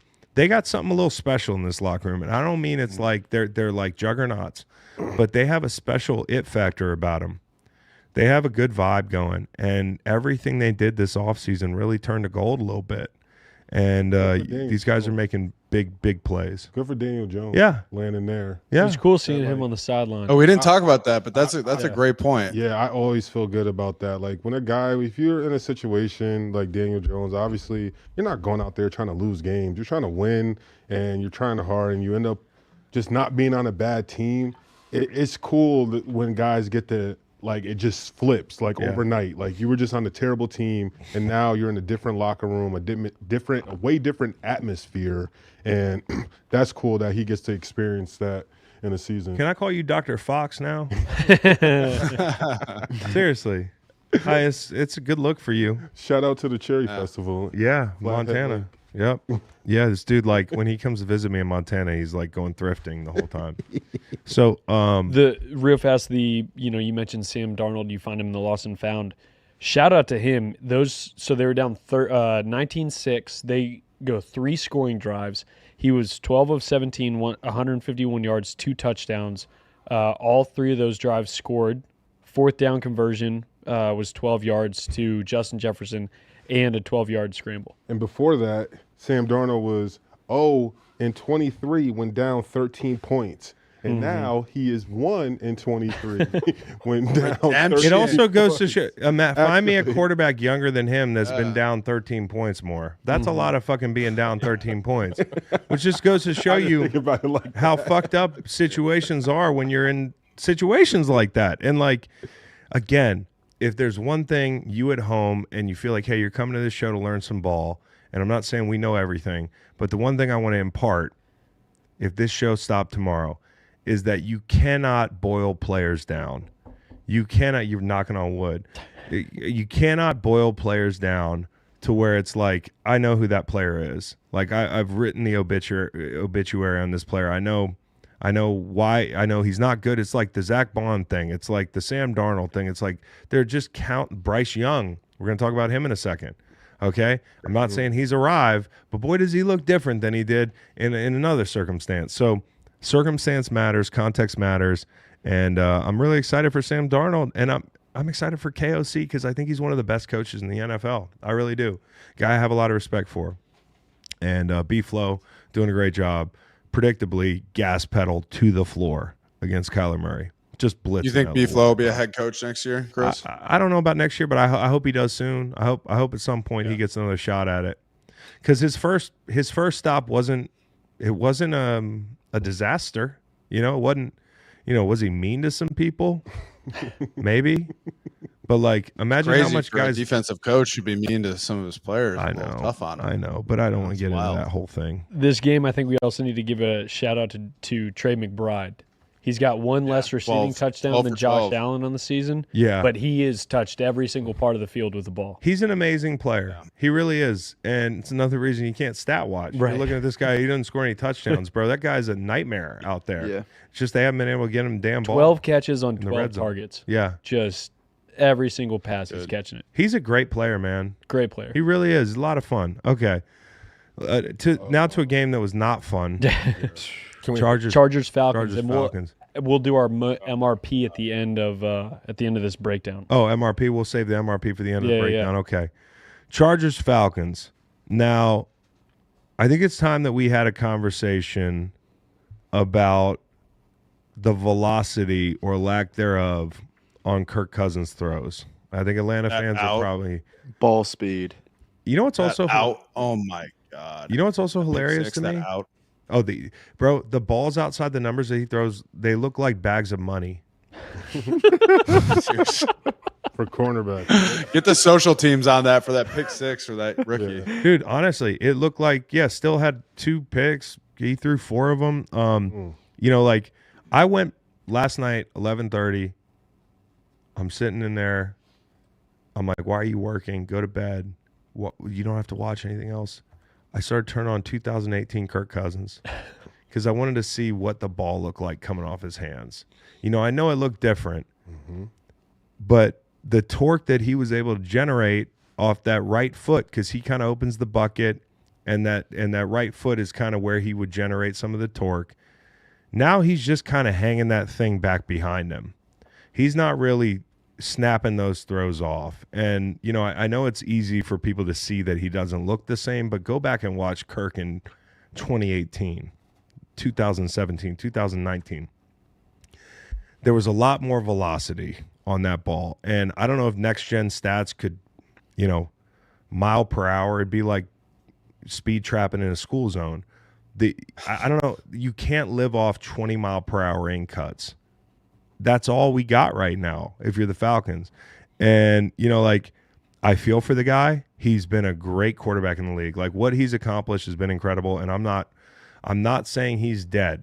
It could be a thing where next year he feels a lot better, and they do. But right now, in his current form, Atlanta is the most purgatory team in the league. I don't know where you're going, and I don't know how you plan to get there. I don't know if it's Michael Penix time. Penix. Here's the question I have. Rest him. This is the only question I have. What is best for Michael Penix's development? Because he is the near future, not the future. So, if rest Kirk this week, Nate, they're playing at Minnesota. Yeah, you need a Kirk Cousins. This is last chance. For that. This is last chance. Yeah. Last chance. Last chance. You. Now, I'm not saying. I try to be a lot, and I got a lot of respect for Kirk. But father time comes for us all, and especially when you're off an Achilles. Like, I'm watching the balls, exactly. And then there's the first pick he threw. It's not all arm. He's double clutching, staring down a receiver, and then throwing it there anyways. In the red zone, I don't know what that was. If he didn't wear flannel and he wasn't such a mensch, I would say he was point shaving. I don't know what that throw was. And so I think the physical is affecting the mental now. And it's perfectly understandable why. He came out this year, the first game, you know, we're kind of wondering if he can move. And they're like, no big deal, nothing to see here. Like, they're in certain sets that dictate he doesn't have to move, right? Well, and so after seeing him being mobile in the pocket, climbing the pocket, and throw that pick in the end zone, it's like, yeah, don't move. Like, that was hard to watch, man. So I don't think this team. I don't care if it was Patrick Mahomes on this team. I don't know where they're going. Like, I don't think they're that good. Like, but you do have to make a decision here for the future. And so if you think Penix stealing a few starts at the end of the season, whether you win the division or not, that's not the important part. Now, I know for a head coach, you're like, oh, winning a division in my first year in Atlanta would be a nice feather in my cap, but it is the NFC South. Where are we going? And so I think it might be Penix time. What Cousins is to me, and I say this with all due respect because these two guys were great quarterbacks. The one of them is one of the best quarterbacks of our generation, but he's like Matt Ryan in Indy. Right. It's where does this go? Where do you intend on this going? You took the chance. Great. It's not working out, you know, and so maybe he's dinged. Maybe he aggravated something, but he's for sure not right. And he wasn't right coming into the season. So, yeah. Get a little excitement around the team. You know, get your fan base, you know, get stoked for if you don't make Sell it this tickets. Season. Exactly. Fuck. You got him there. You got that guy sitting in the number 2 spot. And at worst, you know, like Kirk Cousins is still there if he needs to go play week 17, week 18. Yeah, no. He's a good guy to have if you know, so the rookie gets dinged or he's not ready. I mean, like, if anything, a break would be good for him. Right. Maybe not this week because, like you said, they're playing Minnesota. It's a reverse Bryce Young thing. I looked on Falcons Reddit today just to see how those people were living because I think it can be kind of not I don't want to say it's fun, but it is interesting. It's like watching a car crash. You like to go see what the fans are talking about when they've hit rock bottom. And this guy on Reddit, his name is Runs with Airplanes. He posted a meme where, you remember the movie Old Yeller? Yeah. He superimposed poorly Kirk's face. That's my favorite part. When you superimpose things poorly, you don't Photoshop well. You put Kirk's face like in a cube over Old Yeller's head. And the caption is, "I'll do it. He's my QB." Take him out back. That's unbelievable.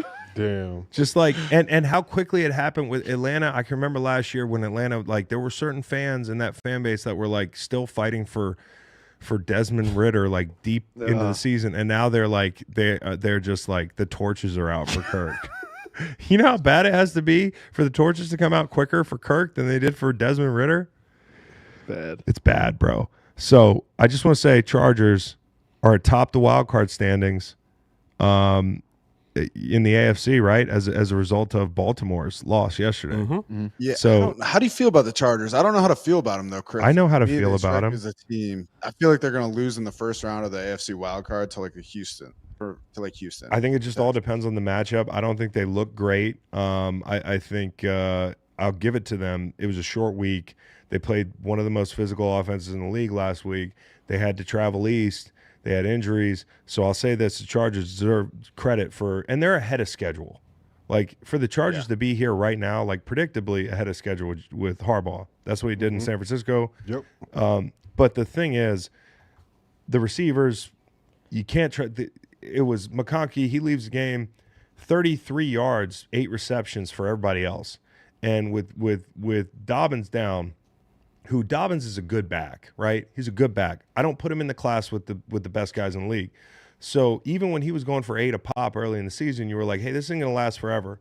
I just don't think from a talent standpoint, offensively or defensively, that they're there yet. But I think they've done a great job of getting out going. Now, if they're close defensively, I think. Yeah. I don't think they're They're that pretty good close. talent The defensively. secondary is Derwin James played great yesterday. I also thought Dye played really well. Ben Troy don't Dye. break. They have a bend don't break mentality right now, and I just feel like to win a game, only giving up 13 points, like when you're not that good of a defense, it's But- just like holding on. I mean, I feel like that's still like a good win, and it's something that as a coach and a team, you can build off of. I don't think they're there yet from a talent standpoint. I think there's some young, exciting play. Like, that guy still has been playing pretty well. Yeah, he's a good player. Derwin James had one of his best games of the season yesterday. You know, Khalil Mack still playing like a freaking Pro Bowler, man. Now, He's up though. He might not be back. there are some things they're going to have to do. The point is, they're ahead of schedule. It's nothing to panic about. But the limitations are real when you got to go to guys like Rager and Quentin Jefferson. Not Quentin Jefferson. Johnson. Quentin Johnson. Quentin Jefferson. I'd hate to throw the ball at Quentin Jefferson. Guys, he can't separate. He's like 330 pounds. So Quentin Johnson, you know, he's got a lot of drops. You just to win in the playoffs, especially when on the road, which they would have to do, you have to convert on third down. You have to be like those third downs in the playoffs on the road feel crazy, dude. It's just like, it's like every detail is so important. Every contested catch matters. You can't have a possession sunk on 3rd and 4 because Quentin Johnson drops the ball in the flat. You can't have, you know, if you can't run the ball, if Dobbins is banged up, if you give up 5 sacks to the Falcons, Yeah, the Falcons hadn't had 5 sacks in ever. Yeah, that's a good point. And so I do have worries about this group, but I'll tell you, all eyes are going to be on them against Kansas City Sunday night, because I do think they're capable of beating Kansas City. As much as we sit here and we're like, oh, they're not going to make a run, they can beat certain teams. And I think Kansas City's one of them. Going back, Chris, it's Oh, I wonder what Sorry, happens go- with my conspiracy. Like, What? is it like they have to win because they're the only brothers playing? who? Or if he loses, does that like kind of they both didn't play? So The Harbaughs? yeah, next week. You decide. Yeah. the free play. It's your Go either way. Wait Choose until your the own results adventure. shake out. and then Choose your own Yeah, adventure. yeah. But I want to say this about the NFC South. Okay, Beau, is Falcons, where you got something on the Chargers before I go back? Just a little bit. I was thinking about this. It's like it feels to me, maybe like there's a group of teams, right, that are you're in this critical moment in December. And what's the quote that Bill always says, where it's like real football doesn't start until after Thanksgiving. Yeah. Exactly. And it's like it feels to me like there's a group of teams that are really getting better, You know what I mean? Like late in the season. Yeah. Eagles, Packers, Steelers, Bills, maybe the Rams. Mhm. I don't know. And then there's teams that are just what I'm trying to say is like I don't know if I would necessarily put the Chargers in that category, but I feel like they've kind of gotten better over the course of the season. They like found their identity a little bit, maybe. And then there's teams getting worse. Okay. Like the Ravens, I feel like they're getting a little bit worse. Like you brought this up last week. Like like they might not make the playoffs. There's a world that exists in which the Ravens don't make the playoffs, which is crazy. What they showed me against the Chargers made me feel stupid for a night because they looked really good that night. And honestly, like the defense in spots yesterday, I'm not writing them off, but they're just kind of undisciplined. And I think there's enough matchup problems defensively that's going to get them in trouble. But let me finish this thought real quick. Falcons are absolutely getting worse, especially with their quarterback play. They're terrible. The 49ers, like tough to watch on Sunday night, but then like the Chiefs also. So like to me, this matchup that the Chargers have next week against the Chiefs is going to be a huge one. It's kind of going to tell me like, okay, are the Chiefs ready for the playoffs? Like it's crazy to think that they only have one loss with the way they've been playing the last couple of weeks, especially last week. But if the Chargers hand them a crucial loss in the AFC, like, I don't know, it's going to kind of tell us a lot about the playoff picture going forward. Like, are they ready to play postseason football? The Chiefs? I don't know. I don't know. Maybe. I don't know if they're ready to play Kansas City. I don't know if they're ready to make a run on the road like they did last year. What they had last year. And I think there's an interesting narrative going on right now. Of course, talking about the Chiefs, their viability, at one point we're like, they're going to win out. And now a couple weeks later, people are like, are they going to win at all? Like that's just the way things are. And last year when they were dropping footballs and all this stuff, there were a lot of instances where people were saying they were washed. And I didn't think they were washed, and I thought they could still go do it. And I picked them to go do it. But I'm not going to do it this year because the difference is the defense. Defense travels.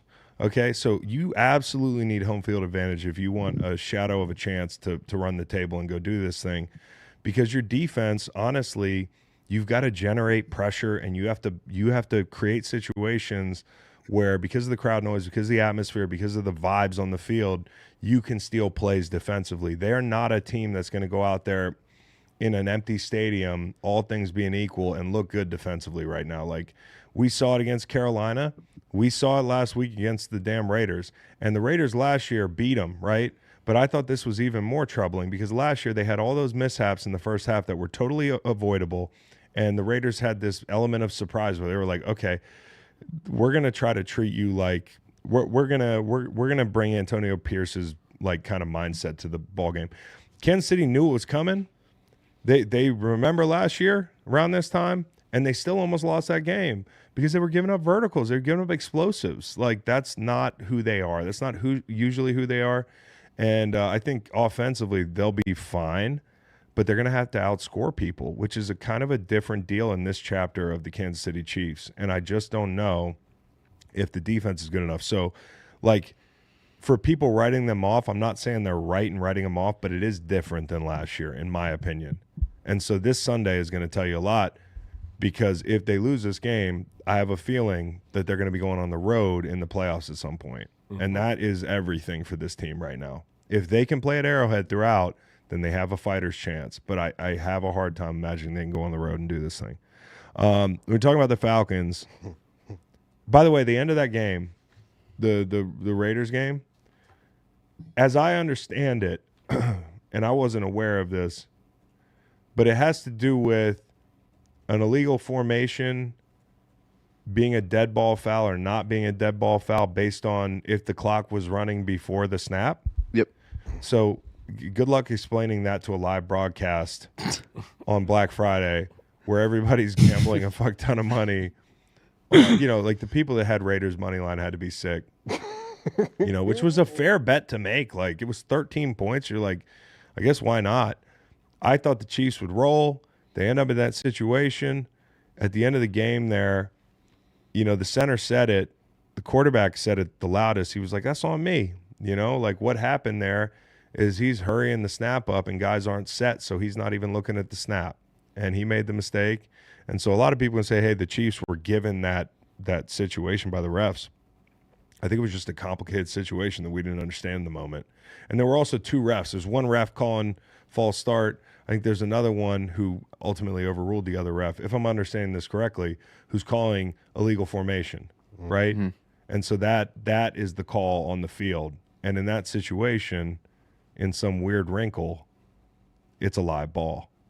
So, I mean, I know people think the Chiefs are handed all this shit, but I kind of understood the explanation once they told me about it. Mm-hmm. And don't fuck up the snap with the game on the line. Yeah. Well, and what were they trying to do? Right? What Antonio Pierce said they were trying to. That was the dumbest shit I've heard. I mean, that's just Antonio Pierce said, "Hey, we were just snapping it to like waste a couple seconds and throw it away, not to make it an easier kick for Carlson, who'd missed a bunch of kicks already." Right. So, I mean, listen, the Chiefs be on the same page when you come out of the timeout, come out of the huddle. No question. Know your snap count. And snap the ball, have them run for a couple yards, and kick that field goal. Okay, Except that's what the Broncos did, and we saw how that worked out. Yeah, it did not work out. They were trying to do something different. Falcons have remaining Vikings, Raiders, Giants, Commanders, Panthers. They're in a dead heat with the Bucs, and they have the tiebreaker: Raiders, Chargers, Cowboys, Panthers, Saints. BetMGM has it almost dead even. Falcons -115, Bucs -105. Which goes to show you that BetMGM feels like that the Bucs are going to have a better record. Yeah. Because it's a little more heavily weighted to the Falcons because of the tiebreak. Yeah, they're essentially a game behind, so it's projecting them to win. No question. But the good news for Bucs fans, if you're into controlling your own destiny, you got that going for you. You went out and you're in. And this is interesting from what I read. If the Commies beat the Falcons late in the season, that would give the Bucs the division if the Bucs won out. And if the Falcons won, it'd give the Bucs the wild card. So this is all if you win out and you're the Bucs, which I think is it's within the realm of possibility. There really, you look at the matchups here, like you can lose any game in the NFL. I mean, I don't think the Bucs are world beaters, but I have a hard time thinking if they come to play their brand of football, the Raiders are going to beat them. The Panthers are going to have to go down to Tampa. They're not going to be able to sneak up on them. The Saints, that's a tough one to end the season, right, in division. Chargers and Cowboys. Mm-hmm. You know, those are the big ones. And so, we know how poorly the Cowboys play at home. Yeah, not anymore.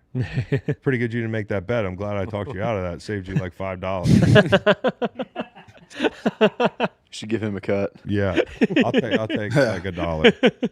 So, speaking of the Bucs, real fast before we get to that game, we got to pick our most random player. We picked it on Friday. The matchup was Chargers-Falcons.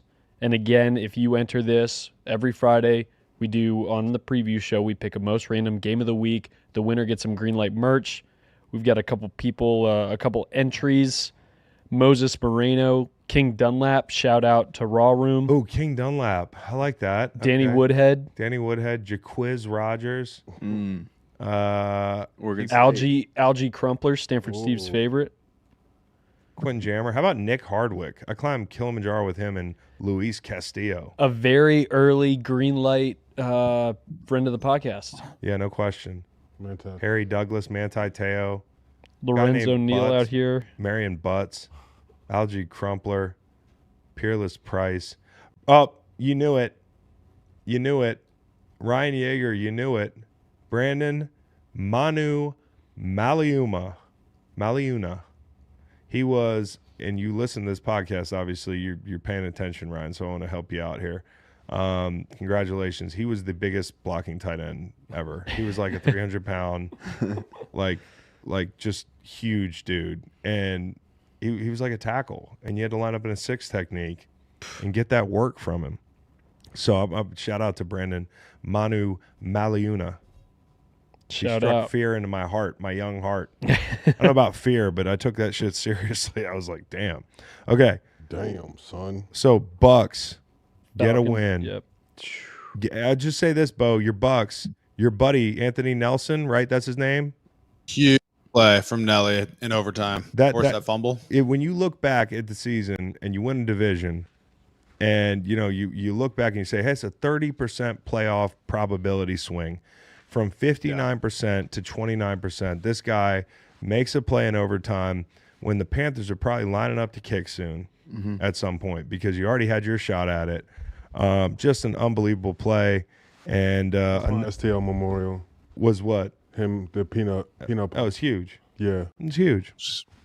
Baker Mayfield, 11 of 12, finished the game 11 of 12 for 114 in the fourth quarter in overtime. He got absolutely folded up, had to come back in this game. And he started 10 of 21 for 121 yards with touchdown, 2 interceptions. So he was bad through 3 quarters. They knocked some sense into him. Is that what you like to say, Nate? And then he came back out and was slinging that pigskin a little bit. Mm-hmm. But Bryce Young, another really – and if it weren't for Eddie Pinheiro point shaving out there, they would have been home free. I mean, like, they had multiple opportunities to win this game. Justin Tucker is obviously, I think he's missed 8 field goals this year. He was the most accurate kicker. Since he missed all those, it was Pinheiro. He missed that. So now he doesn't hold the record either. It's like the top spot, it's cursed. I'm not sure who's in that lead right now after the weekend, but I'm sure those two dudes are, I mean, they're fumbling the bag. Totally, dude. I don't know about kickers' contracts or whatever, but, like, do you think it's, like, automatic in most kickers' contract? Like, if you end the season, like, with the highest percentage or some type of bonus? Probably. Because that's, like, For flipping sure. around. Yeah. Like a unlikely to be earned bonus. Yeah. And right now, Harrison Butker. So think about that shifting right Butker. now. If you're a kicker, you're just like, oh, shit. Oh, like, yeah. I'm in the lead. Oh, yeah. Extra $500,000 coming to me. No. So Chris, we've been talking about the NFC South, division, who's going to come out on top. The good news for the Bucs offensively, like, they've lost Godwin. They got Mike Evans back. Mike Evans gets my game ball this week. He made that touchdown grab look so easy. Yeah. It was such a great catch, and he always has those circus catches that look so good. He had 8 receptions, 118 yards, and a touchdown. Welcome back to the field, Mikes. And then also, if you're the Bucs, you had to be loving Bucky Irving, man. He's a baller. He is so good. The Bucs have been really weak in their rushing offense the last – whatever, I don't know, 2-3 seasons, or the previous seasons. I think they were dead last in the NFL in their rushing offense. And, like, to get him back, like, he just gives that offense so much juice. So, like, you got to be pretty stoked about that. And he's great in the pass game too. He had 3 receptions for 33 yards. So that was good. Guy's that was a name's good Bucky. win for the Bucs, man. Clowney's still out there making plays. Clowney's still making some plays, dude. Yeah, man. I'm a Clowney fan, dude. Me too. Me too. How about that Thielen? Did you see that Thielen touchdown that they didn't? They called it back. Yeah, that was tough. I want to just ask catch about it the this. first time. They said there weren't the replay. The replay, they didn't have the right amount of cameras or something like that in the field. Well, because the game was so like low class. And shout out to Thielen and Mike Evans, like Still balling. Both older guys that they kind of got injured the same way, where their hamstrings, they made it seem like their hamstrings were just like hanging off their bones. Yeah, like after trying to catch a touchdown pass or catching the touchdown pass, and now they're both back out there and regenerated. Man, that catch that Thielen had at the end was nice too. That was a really sick grab. Yeah, it was awesome. That was a great for play. the Bucs playoff chances, though. Bucky Irving he was walking. There was a video of him walking into the locker room at the end of the game, his hip wrapped in ice, and a lot of people were questioning the head coach. Who's the damn head coach of the Bucs? Bowles. Todd Bowles. Why he was playing Bucky Irving on special teams, because that's when it seemed like he re-aggravated that hip injury, because we don't need Bucky Irving playing on special teams. Let's see, Rashad White. You've got who's the third? Sean Tucker. Send Sean Tucker out there. Had some nice runs there in the middle of the season. When they had to use him a bunch, but I forgot. I'll give out 2 mentions that I missed. But Russell Wilson's got my game ball. That was unbelievable. Star of the day. And then my fly on the wall is, does Drew Petzing, the offensive coordinator for the Arizona Cardinals, go outside? How do you coach in Arizona and look like you never go outside? This guy, look him up. It looks like he hadn't seen the sun in months. Okay? That was supposed to be in the – maybe some of you Cardinals fans know what I'm talking about. Do you know what this guy looks like, Matt? No. He makes you look like you're from the Caribbean. It's unbelievable. It's crazy. You know? So anyways, I'm sympathetic to it as well. Well, he looks even paler. They took that picture in the summer. They did, bro. All right, so Drew Petzing's watching like, damn, bro, fucking not even on our breakdown Catching anymore. strays, bro. He's doing a great job this year. I just didn't like some of the decisions yesterday, and I think you use some vitamin D. Just get outside, clear your head. Okay. Heading up to New York for that Seattle-New York Jets game where those New York Jets jerseys. Did you like? Anti-Bevel Conway. Yeah. What? Okay, cool. You like it. The combination of those two uniforms is just. Well, for me, it's just I'm with the you, helmet. Chris. I didn't black, love it. Black. I think I'm just a fan of black helmets. That'd be cool depending on who they play, but it's just the combo for me was tough. I see. Now this was. I had a mention for this one too, actually, real quick. I have a bunch. Hollow Man, DJ Reed tweeting at the NFL officiating account. It's like the Hollow Man. It's like one of those things where you're emotional after the game. He literally added the NFL officiating accounts at like fuck Find refs me. or something like that. Yeah, it's like you're just giving up money, man. It's like that was like a fucking $20,000 tweet or whatever. Bro, He said- on his rookie deal. He Just said, chill. at NFL officiating, you fucks and suck. Y'all should be ashamed of Said you yourselves. fucks and suck. Yeah, he did an X instead of a U. Oh, good. That'll Smart guy. So you're gonna that'll He probably, kept it clean. that'll probably Account, keep yeah. them from fining you into the sun. You know what? And here's the craziest place to talk about this, because like I have a list of things that happened to this team. Devontae Adams had a bad OPI where he had a big gainer and it came back, and it just felt like from then, and Seattle was at this point a score down 21-19. They have the ball late in the game, and this is on the possession of the decisive score. And I understand why DJ Reed might be frustrated. I'm so frustrated. Can you put the frustrated from Team America World Police on my soundboard when you get a chance? But the OPI started this slide. Seattle's got the ball. 4th and 1, they get stuffed. Jets are like, yeah, we got it. We're not the Jets anymore. Horse collar. Okay, first down. 4th and 6. The damn Seahawks line up to go for it. The Jets are in punt safe. The punt safe team is out on the field, dude. And not just that, Beau, they have 12 men. So it's punt safe, 12 men, 5-yard penalty. It's 4th and 1. We take a shot, we being the Seahawks. They don't get it.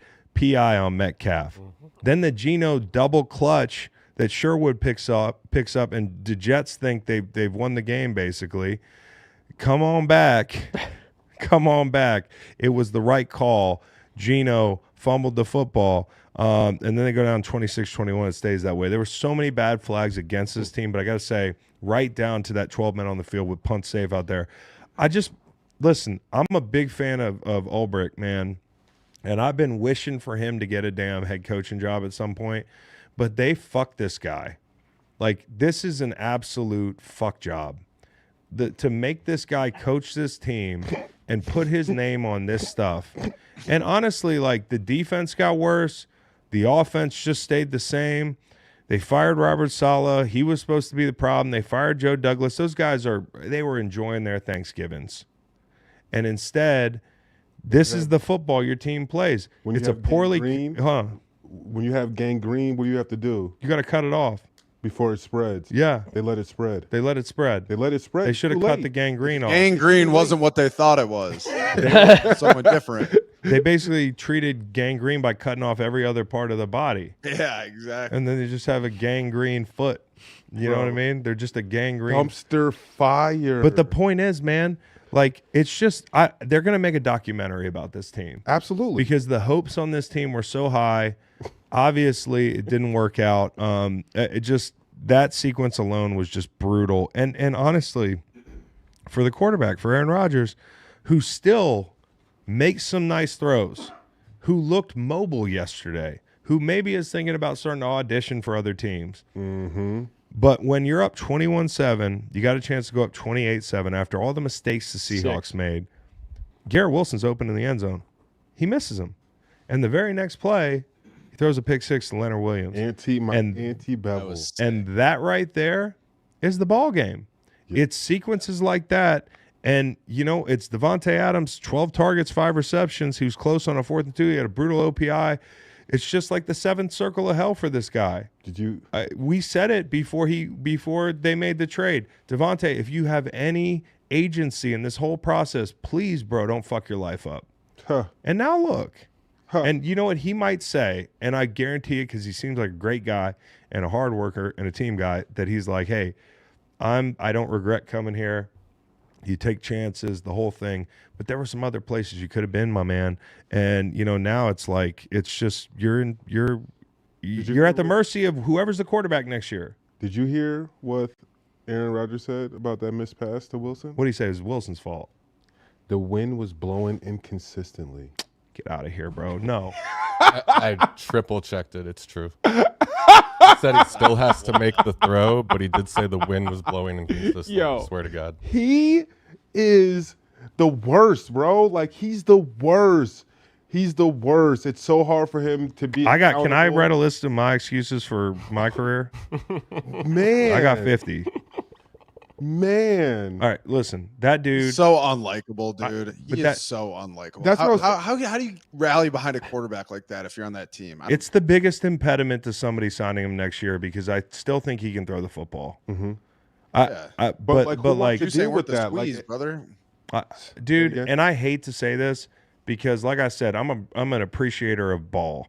I have marveled at this guy for the better part of 2 decades, Bro, I'm the man. Same way. He is a fucking stud. I feel the way I do now. It's just like, why are you doing this? Like, why are you acting like this? Like you're a goat.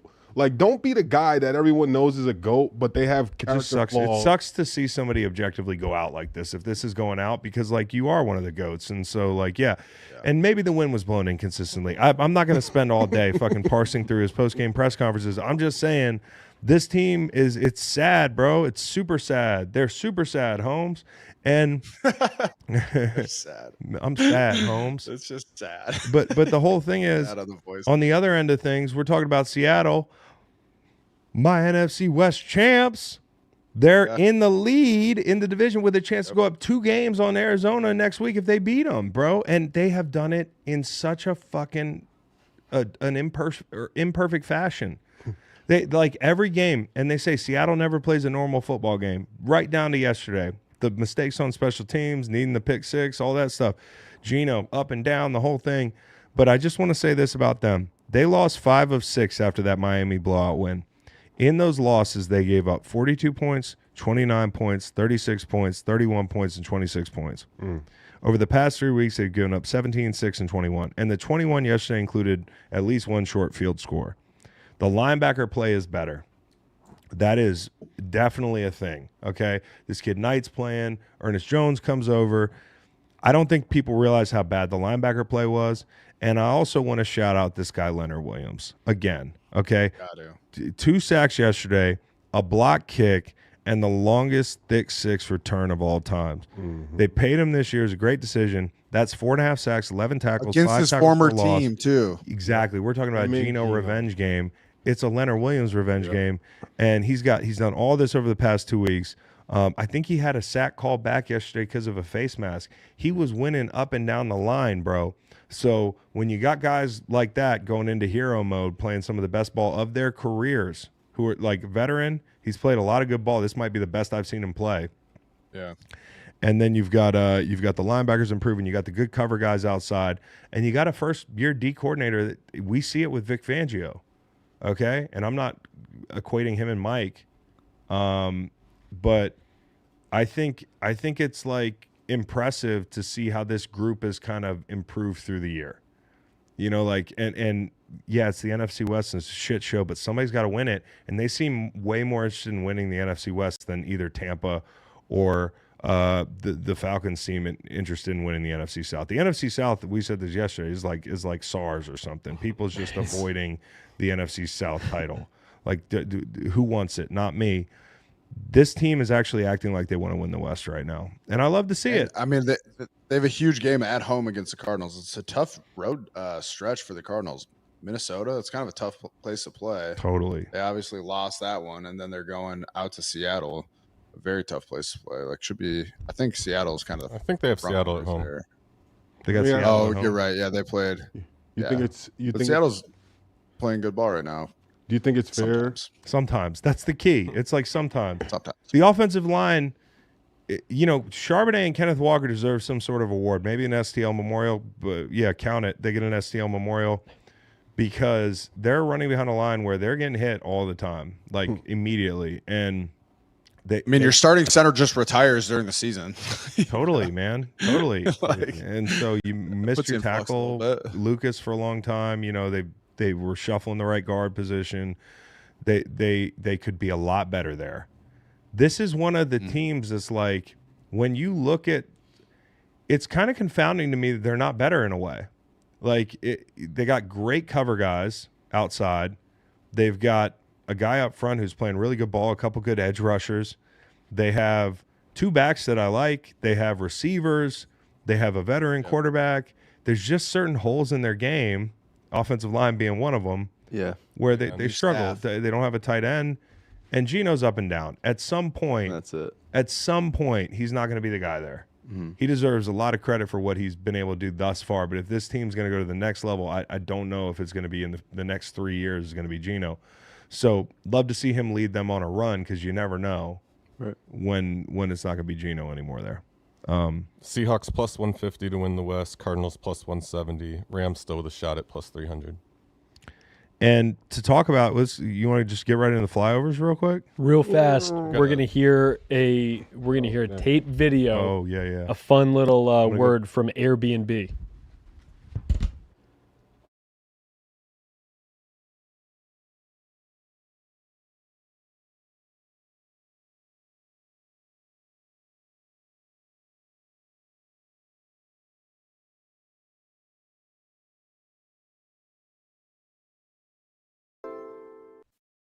I love my RV. I got a 24-footer. Take my family wherever I want to go. Even better, I can go alone. Sometimes I take Nate and Reed to Tennessee. Sometimes I'll take you to the river. Sometimes, I've had a lot of great trips in my RV. But what I didn't realize is that when I take my RV somewhere else, I could be double dipping. I could be making money at home while my house is vacant. I could turn it into an Airbnb. And I guess that's the point. You never know how much your house is worth. You think it's worth one thing. You leave for the weekend. You could be raking in cash. So while you're away, your home could be an Airbnb. Had you thought about that? Your home might be worth a lot more than you thought it was. Find out how much at airbnb.com/host.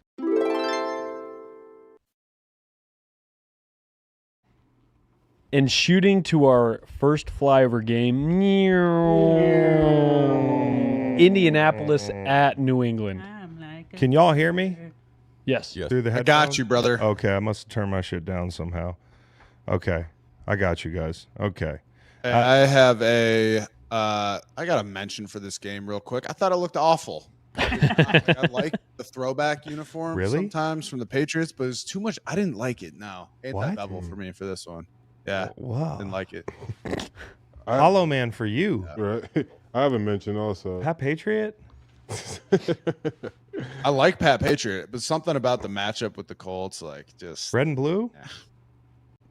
Go ahead, Dr. Fox. Best flight. Anthony Richardson. It's crazy how a few weeks can change in the NFL and for just individuals and narratives. Mm-hmm. And I just feel like since he tapped his helmet and he got some rest, he's been back out there competing hard, still making some mistakes, but they're getting wins. And when you get wins, those little mistakes, they don't seem as big of a problem as they maybe are in the moment, but it's good for him. No, I'm you know what? When they ran in on that 2-point conversion, you guys were watching me watch the highlights, and I almost missed Quentin Johnson's Quentin Johnson. You fucking I almost missed Quentin Nelson's pancake on the play of the game. Incredible block. This is after a drive where there's multiple fourth downs. Pittman just blasts Duggar on a basically a crack sweep from the quarterback, and they're just, like you said, still making mistakes, still not a finished product. But there's a lot of big moments that they came up and made plays yesterday. And as a team, hey, listen, you could say where the Colts going. I've been on some teams like the Colts, like in the middle of my career when things were a little bit better. I've been on teams like who's the worst team in the league? Jaguars. I've been on worse teams than the Jaguars. Now, I've been on some middling teams like the Colts where you're like, hey, we're not really maybe going anywhere, but like we want to get in the dance. It's like last night I was watching Herm Edwards talk after the Sunday Night Football game, and somebody asked him about San Francisco, and they were like, what is San Francisco plan for? Shouldn't they just shut it down? Shouldn't they, like, let's say McCaffrey's healthy, shouldn't they just shut him down, the whole thing? And like Herm said something that I think really struck me, and I think fans might not understand. We as the media and fans, we oftentimes are just like, hey, what are you doing?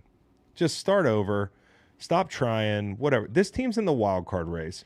And you could say they're not going anywhere, but when they cross that goal line, and it's the most beautiful sound in football, quiet stadium on the road, the only thing you hear is your guys. Let's fucking go. Yeah, like fucking, you can just hear it. And I could hear those guys. And I got chills listening because that's a team that's hungry. That's a team that believes that they have a shot to slide in the damn playoffs. And there are guys that have played 10 years in the NFL and never went to the playoffs. I was one of them. You going to tell me on a team that maybe isn't as good as you thought they were going to be, like San Francisco, these guys should quit? This Indy team is not quitting, and as imperfect as the performance might have been from the quarterback and as up and down as watching this team play is, like, those guys are fucking psyched. They went on the road and won a football game. They don't care it's the Patriots. There's only one win. quarterback stat that matters, Chris. Wins. It's a W, baby. Yeah, exactly. So just miss me with the, like, some of these teams it's not important. I don't know. The Colts feel like one of these teams that they're kind of middling, but just an appearance in the playoffs means a lot to guys. And like you can see that and it would mean a lot to this quarterback. So I just kudos to them for going on the road and getting a win. I mean, it wasn't perfect at all. What are you gonna say, Beau? Agreed. No, that's all I got. I mean, I think New England's in a little bit of a tough spot right now. The only highlight for New England on the season to me is the play of their rookie quarterback, who, Cowboy Reed, some might argue is the best rookie quarterback in the NFL right now. I wouldn't argue it. You would? Just say it. It's weird to see the duality of. Or sorry, go ahead. I was just gonna say I was trying to shit talk Bo Nix. Yeah, no. Look at the records. Daniels has been playing 8-5, and Bo or Drake May is not that. And you know what the Colts? The Colts would love tonight for Bo Nix not to look like rookie quarterback for sure. It's just a 24-hour period, but it's not technically 24, but it's like 36 hours. You go get a win on the road. The Broncos lose the Browns, and like you never know. Yeah, it's just they're in the thick of the thing. And who would have thought, with as much up and down as the teams had this year, that they're there? Yep, they're there. Exactly. And it's perfect for the Colts because they have a bye week into the Denver game, which is the biggest game of their season. Dude, this is like peak football for a team in the hunt. You get your ass kicked in Detroit. We talk about the Lions hangover. Well, they didn't cover. All right, Tanner.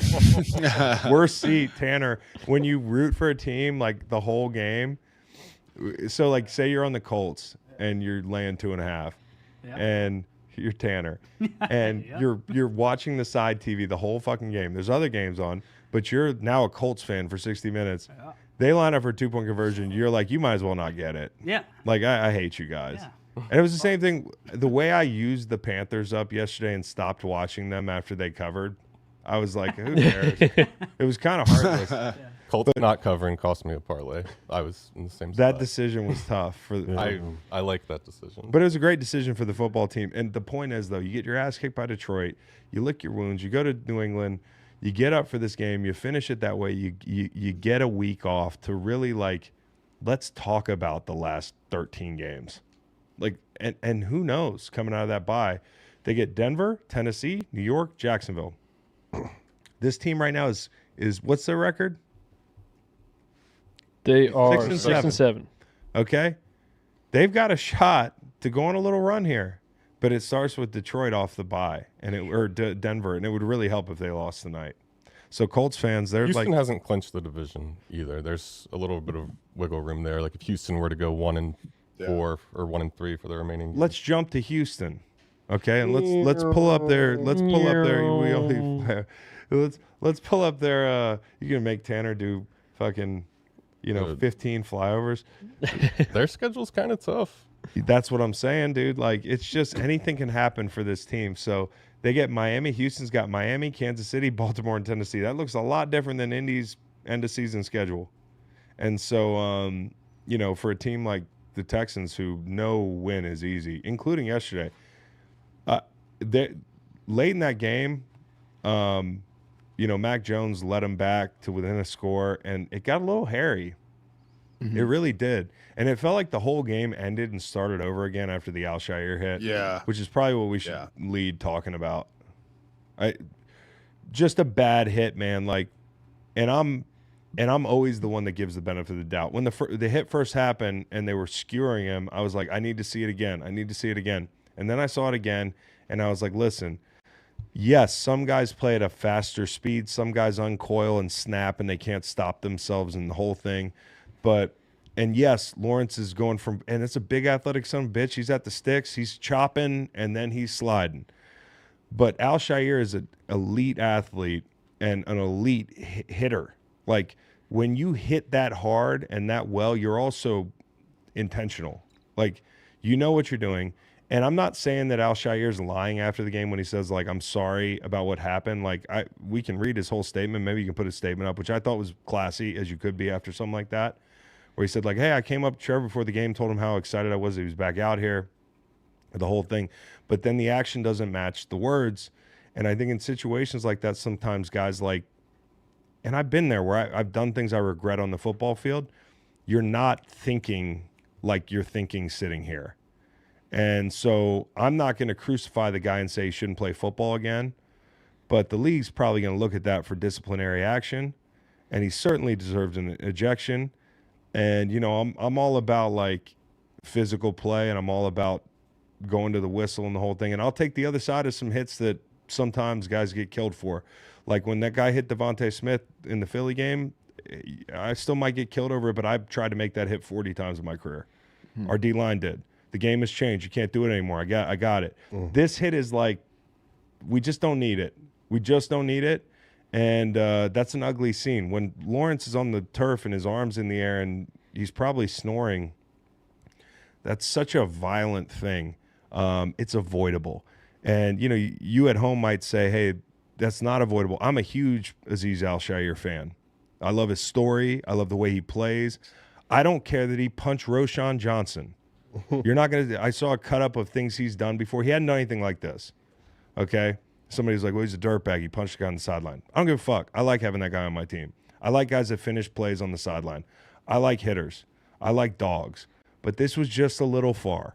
And so it was a lot far. And so – he's a big part of their defense too. You can see it when he's out. And I hope when he comes back, he's able to play with the same intensity and not slow down, but make the right decisions. Because this was not the right decision.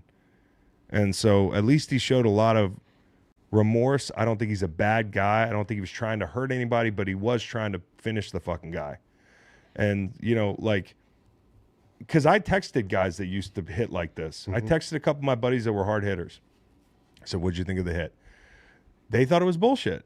Right. Because my point is, when you hit somebody that hard and that often, like you're a big time hitter, like had he flown over the top of his head and just grazed him and maybe knocked him out, then I'm a lot more like, hey, but when you go with the elbow, eyes wide open and finish the hit, yes, it's a bang-bang play. Yes, it's harder than ever to be a defender.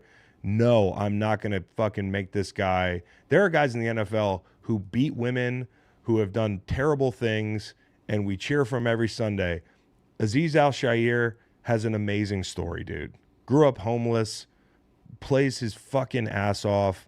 I wish he was my teammate. But this action's indefensible on a scale that I think we can appropriately talk about and then move on from. How bad does it hurt Houston if he maybe does have to miss the remainder of the regular season if they decide to suspend him? How bad does that hurt their defense? Really bad.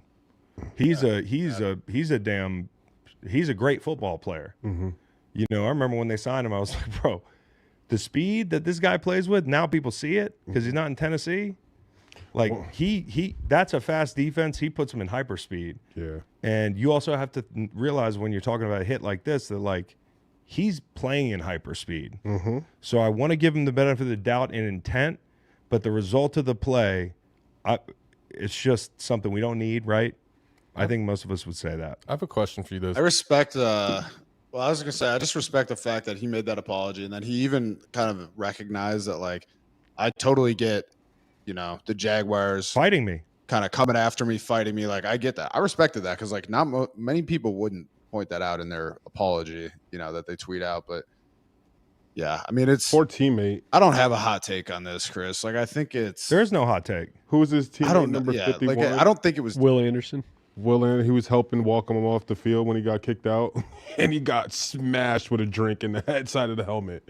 Like walking next to Al Shire, they were trying to throw something at him, and it's just like. And listen, you can also tell how emotional guys are. Like, that's a fight, dude. Like, he's on the bottom of that thing, and I'm shocked he walked out of that fucking scrap without marks on his face, dude. Like, dudes are trying to hurt you. That was like one of the biggest, like, oh, we're gonna hurt this guy right now situations I've seen in the last 5 years. Totally. And he said it. Like, as a result of what I did, I get what they were doing. But, like, as far as how he exited, it's hard to calm a guy down in that situation. Yeah.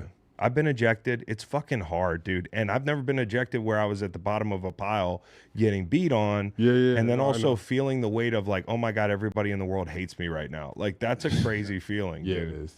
And then getting on the plane and saying, like, maybe I deserve to be hated.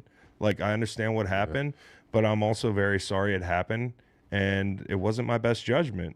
Like, it just wasn't. And it's not an intent to kill. It's not an intent. He's playing football the way he's not trying to hurt Trevor Lawrence. No, like, that's what I think people don't understand.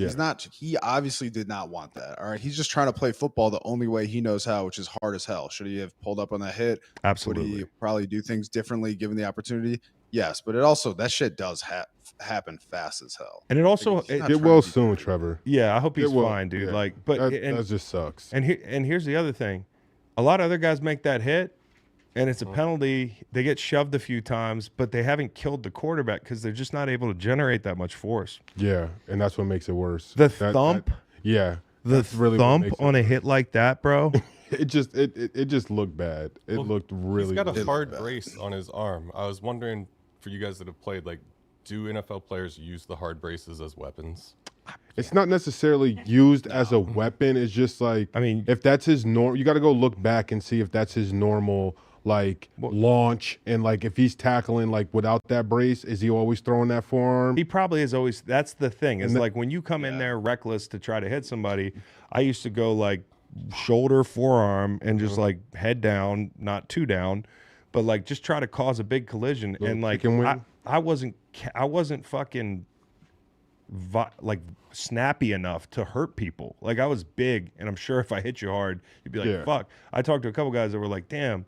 I remember the proudest I've ever been was Frank Gore saw me at a Super Bowl and was like, bro, you knocked me out that one time. I was like, did I really? That's fucking cool. But I could never. That doesn't sound like me. That doesn't sound like me at all.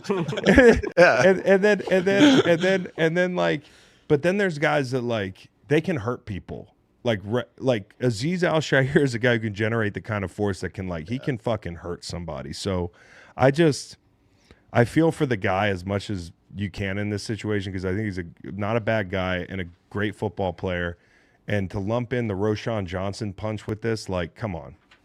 This was a bad play. He needs to move on. Someone in the chat saying it's getting racist and political. It's like, let's fucking separate the football from everything else. Like, this dude, just stop injecting the internet into real life conversations, guy. Exactly. Seriously. I mean, like, we all agree that that's crazy. If that's what he's hearing, that's insane. It goes without saying. Now you go out there and find those people and tell them they're wrong, because it's not my, like, right now, that's not the number one thing our job is to evaluate the play, not all the auxiliary bullshit that exists anyways in this country. On another note, Mac Jones still got a little bit left in him. No. That's one way of putting it. He got a little bit. Nope. Don't like Mac Jones. Don't like his play. I don't think he's got it. I don't like Mac Jones's attitude.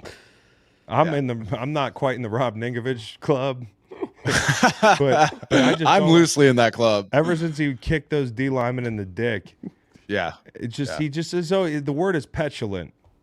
That's the word. NFL Grayson Allen. I don't watch a lot of games. And I'm like, that guy's petulant. But there's only one word to describe it sometimes. Just looks. That's good. The last game among the AFC South competitors, the Tennessee Titans took on the Commanders, and it was over quick. Yeah.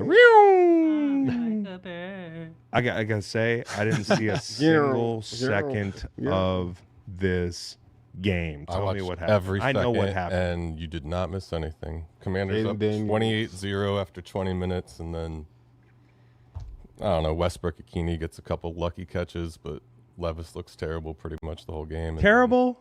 Yeah, pretty much. I'm not out on Levis as a consumer. He's strung together a nice couple games prior.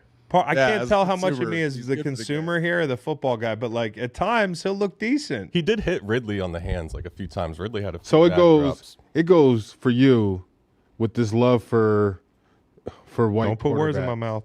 It goes. Wow. Tell me if I'm wrong or right. It goes Josh Allen.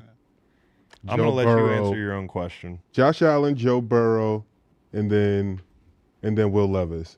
No. Because he just talked about Pat Mahomes and Lamar Jackson. No, I'm talking about for the white Did guys. you see Nate almost just broke his neck. I said for the white guys. For white guys. Oh, he's pretty far down the list. Down? White quarterbacks. Yeah. I mean, I just feel like as you far pay as for people him a that lot. actually You just think, love, like, every time like we talk about him and if he has a bad games, you're just like, I still want to see more. Does anybody have my clan He's hood funny. It's ridiculous. so I can deliver this take? No, but Commanders waste the whole fourth quarter just running their third running back and win easily, go into the break 8-5. Good position for the wild card. Dude, absolutely. This was a game they sorely needed.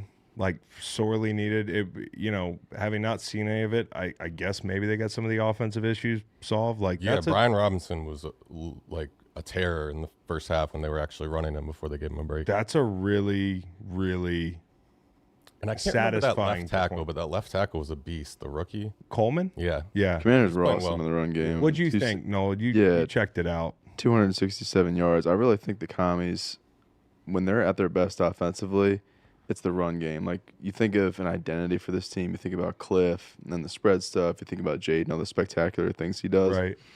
And their wins this season, 194 rush yards per game, and their losses, 97.6. Obviously, there's going to be some noise there with playing with the lead, but not enough to account for a disparity of about 100 yards. So they ran the ball really well and really just they had a commanding lead and ran away from it.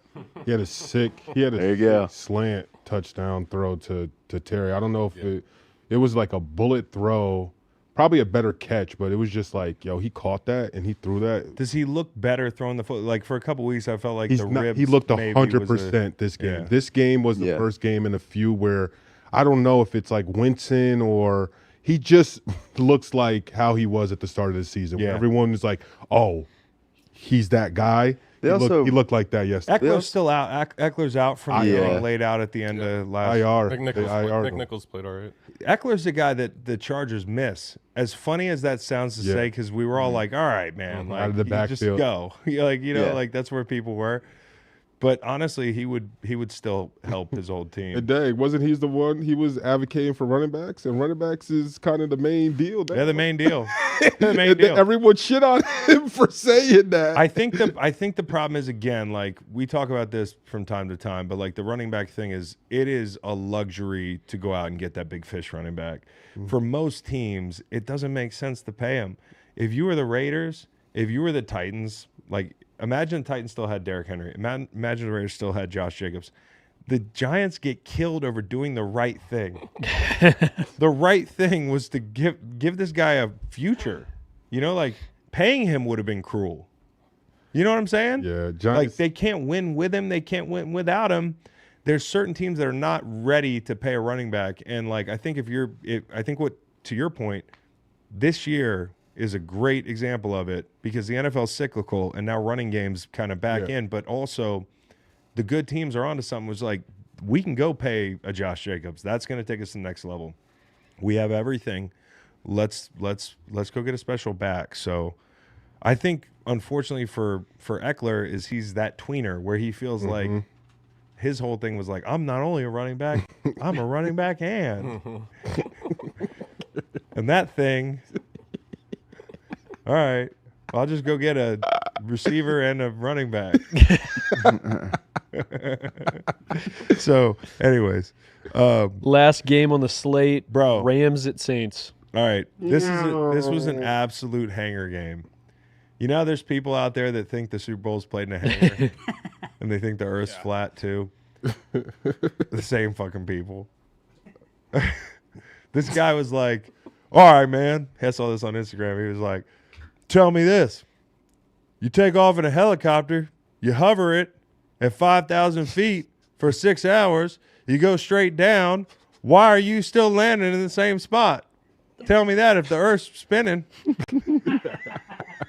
And he said, think about the implications. Think about the implications of that. We're living in it, brother.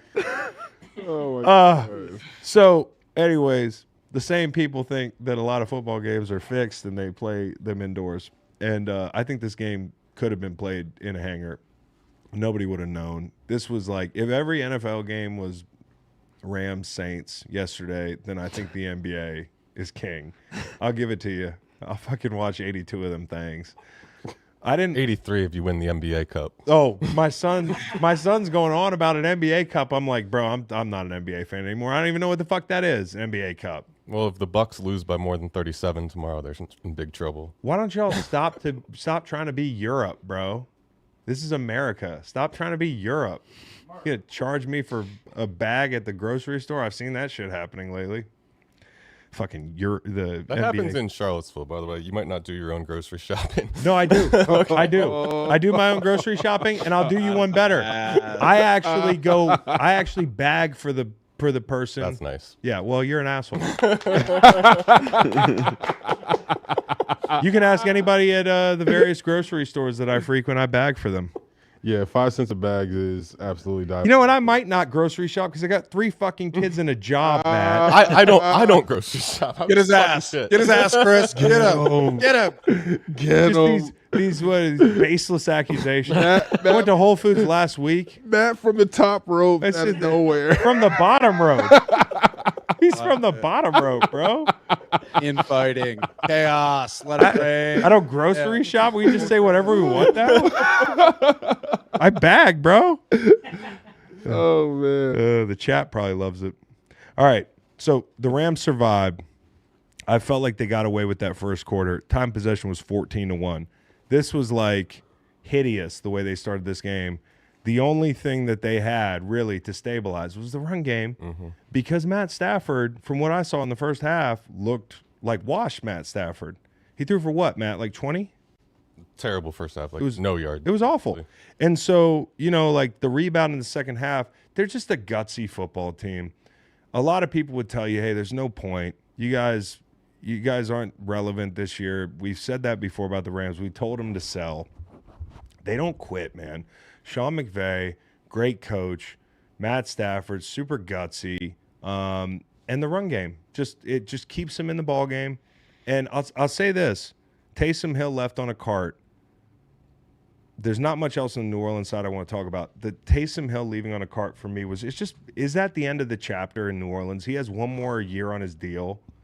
But, like, I could see him either. Get well soon, man. God dang. No, I know. Yeah. You almost couldn't break him. You almost couldn't break him.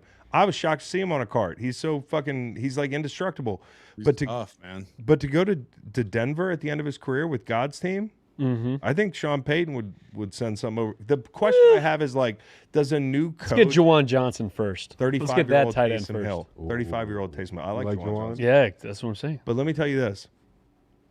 New coach coming in. He's been in this, like, bubble for his whole career where it's, like, Sean Payton and Dennis Allen and, like, the Mickey Loomis thing. There's going to be a new coach there next year. Is that coach going to be interested in a 35-year-old-ish, like, Swiss Army knife guy? And to Nolan's point earlier, we were talking the Justin Fields second act thing. If this guy's on the books for $10 million next year, he's 35. Yep. Can you imagine if they made Justin Fields Taysom Hill Like he's how much made money he's he made could 43 mil in his career. Taysom. It's Yeah. you know, Oh, at the not thing, saying you mean? you're No, done, I'm saying Justin, like but somewhere. anywhere. If you just started using Justin Fields creatively, like if we've if talked he went about. full time into that role. You can't I think- use Justin Fields like Taysom Hill though. He's not durable enough. And I know Taysom just had this injury, but like Yeah. that's a fucking tough motherfucker. He's playing on special teams. He's playing literally Did you wide. just call Like, Justin he's soft? Yeah, that's what I heard. he's played quarterback his whole life. He's not 245 pounds. Like I agree. It's Taysom not like Hill. I'm you not can saying he's not roll a out of freak bed and beat athlete. Taysom Hill. Yeah, remember when Taysom Hill first he created this role for himself because of his toughness, his durability, and his versatility, right? Like other teams across the league, it's a copycat league. They try to do the same damn thing with great athletes, and they all failed. And that's exactly what happened if you try to plug and play Justin Fields into a situation. Justin like that. Fields is listed 6 pounds heavier than Taysom Hill. Yeah, but One mentally inch is he though? I don't know.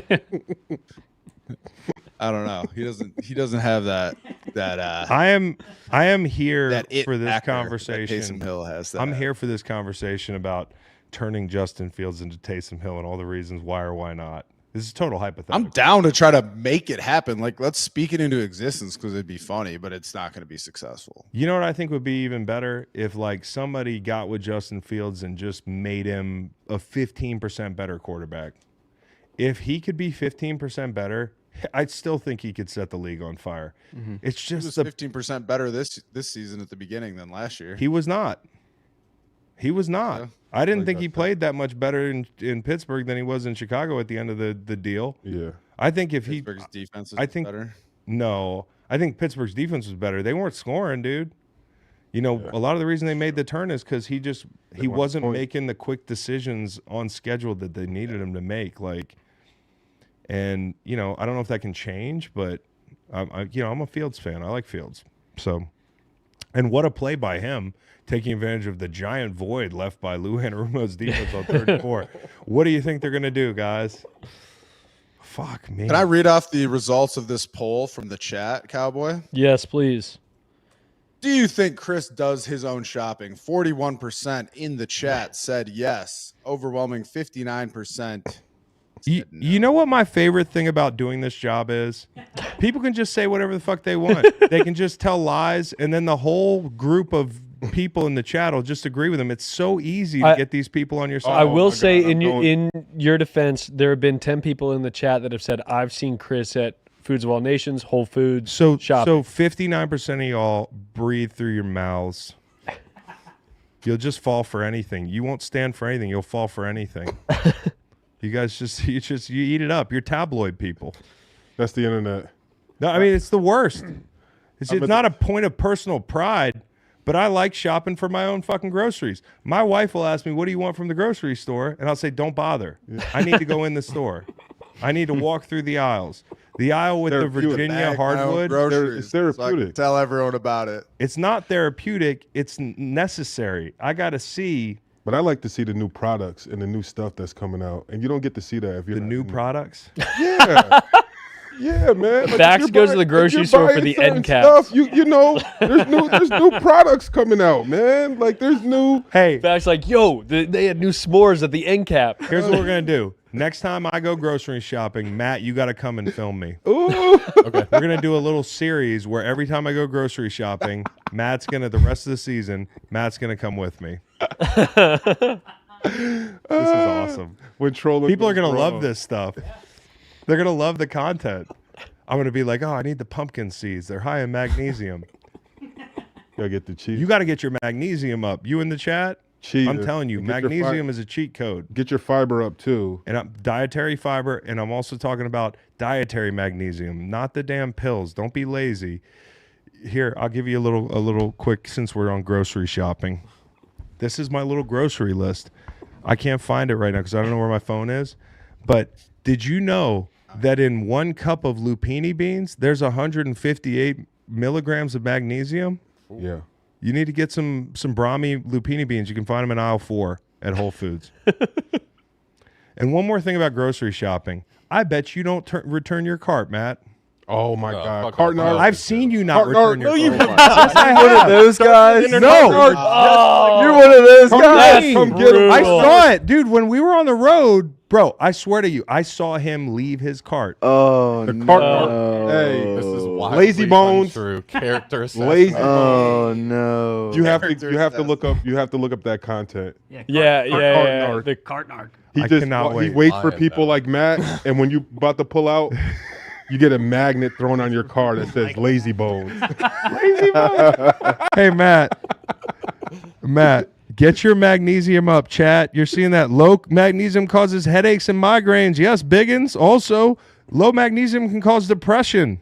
You need to fucking get on your magnesium. Oh man, Low magnesium causes you to run full speed into a Z's. Who said that? Brandon Allen said low magnesium. Oh, man. Dirtbag behavior. I agree, Brett Stillman. Put a poll in the chat and ask, should Matt be put to death? Because of Run it. Run that poll. 78% of people say yes. We got to kill you. God. Because the Kill him people in the online. chat It's said, good for the views. The oh, people in the snuff chat- film? The Oh. people in the chat and comments. I've been just telling you. He's got to go grocery shopping with me. I have a video from Thanksgiving, Chris. Yeah. Of I my, love you, of my motherfuckers. daughter, and I posted it, and it was like my daughter talking to her imaginary friends, and Yeah. for whatever reason, it went super viral on Facebook. It has almost 2 million views, but the comments, Matt, you're dead. 85%. the comments are just people being like, she's not talking to imaginary friends, she's talking to ancestors, or it's people saying she's talking to ghosts, or it's people saying she's talking to demons. So now, All right. Well, just hear me I out. got here. low magnesium if she's talking to. For sure. You got to get her mag up. Now, when I was a Hold kid, on, I got a question for facts, quick. If we can, this is a hard. is it on Invisible talking about- Friends? Because if it's on Invisible No, Friends, I have it's a on quick story. Thanksgiving. Well, then I'm going to be All right, bouncing go around when I come back to it. I had an imaginary great. friend when I was a kid named Nicey. And my mom was convinced it was a ghost. so everyone in the chat also in these comments are saying that all kids have imaginary friends until you lose your innocence. Like until you grow up and or until you do some fuck shit or whatever like that, that's when you lose that ability. How early did you do fuck shit? And lose your. I try to think back, man. Did you raise your hand if you had an imaginary friend in here? I don't I don't remember. think I can remember. Yeah. I did. You guys, Mine, his name was lost Purple your Mist. innocence. But there is a thing, like there is research out there showing that young kids might have Dax and I were talking about this, like a link to their past soul, whoever their soul, Ancestors. yeah, whatever. inhibited in But their that's- previous all life. That's fine, but don't put demons on. Don't put demons on. Coy my is a daughter, perfect man. child. Yeah, don't put demons on his. Yeah. It's like bro. if you believe all that, that's beautiful, that's perfect. But don't be like, she talking to demons. Yeah, that's a little. We don't want out of that. pocket. Like, yeah. That's out of pocket. Got me feeling nicey. That's what everybody says. It's saying to old yeller me.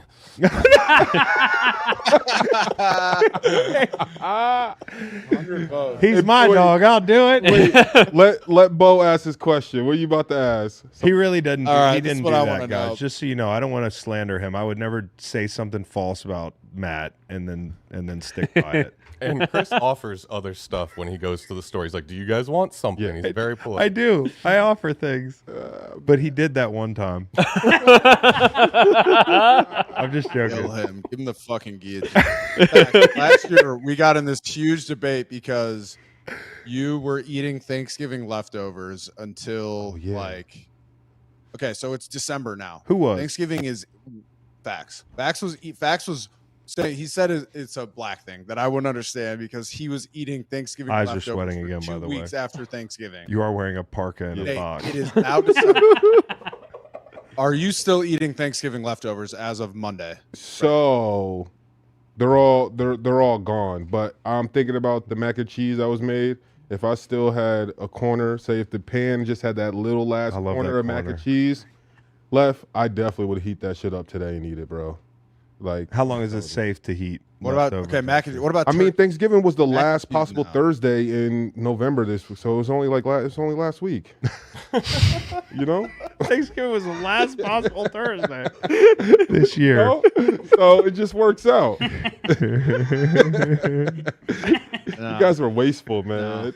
I've still been thinking about that take from last year because that's almost worse than. Bro, there's still people eating. There's still people who maybe don't have as much money as you, Beau, that still eat leftovers for a long time until it's gone. Money, bro. You don't need money to be hygienic, my brother. That's not hygienic. Like what? Just not, well, you don't it have to isn't throw hygienic. Away food. But I guarantee every time you throw away food, bro, it's not ready for. That's it to be true. thrown away. That's true.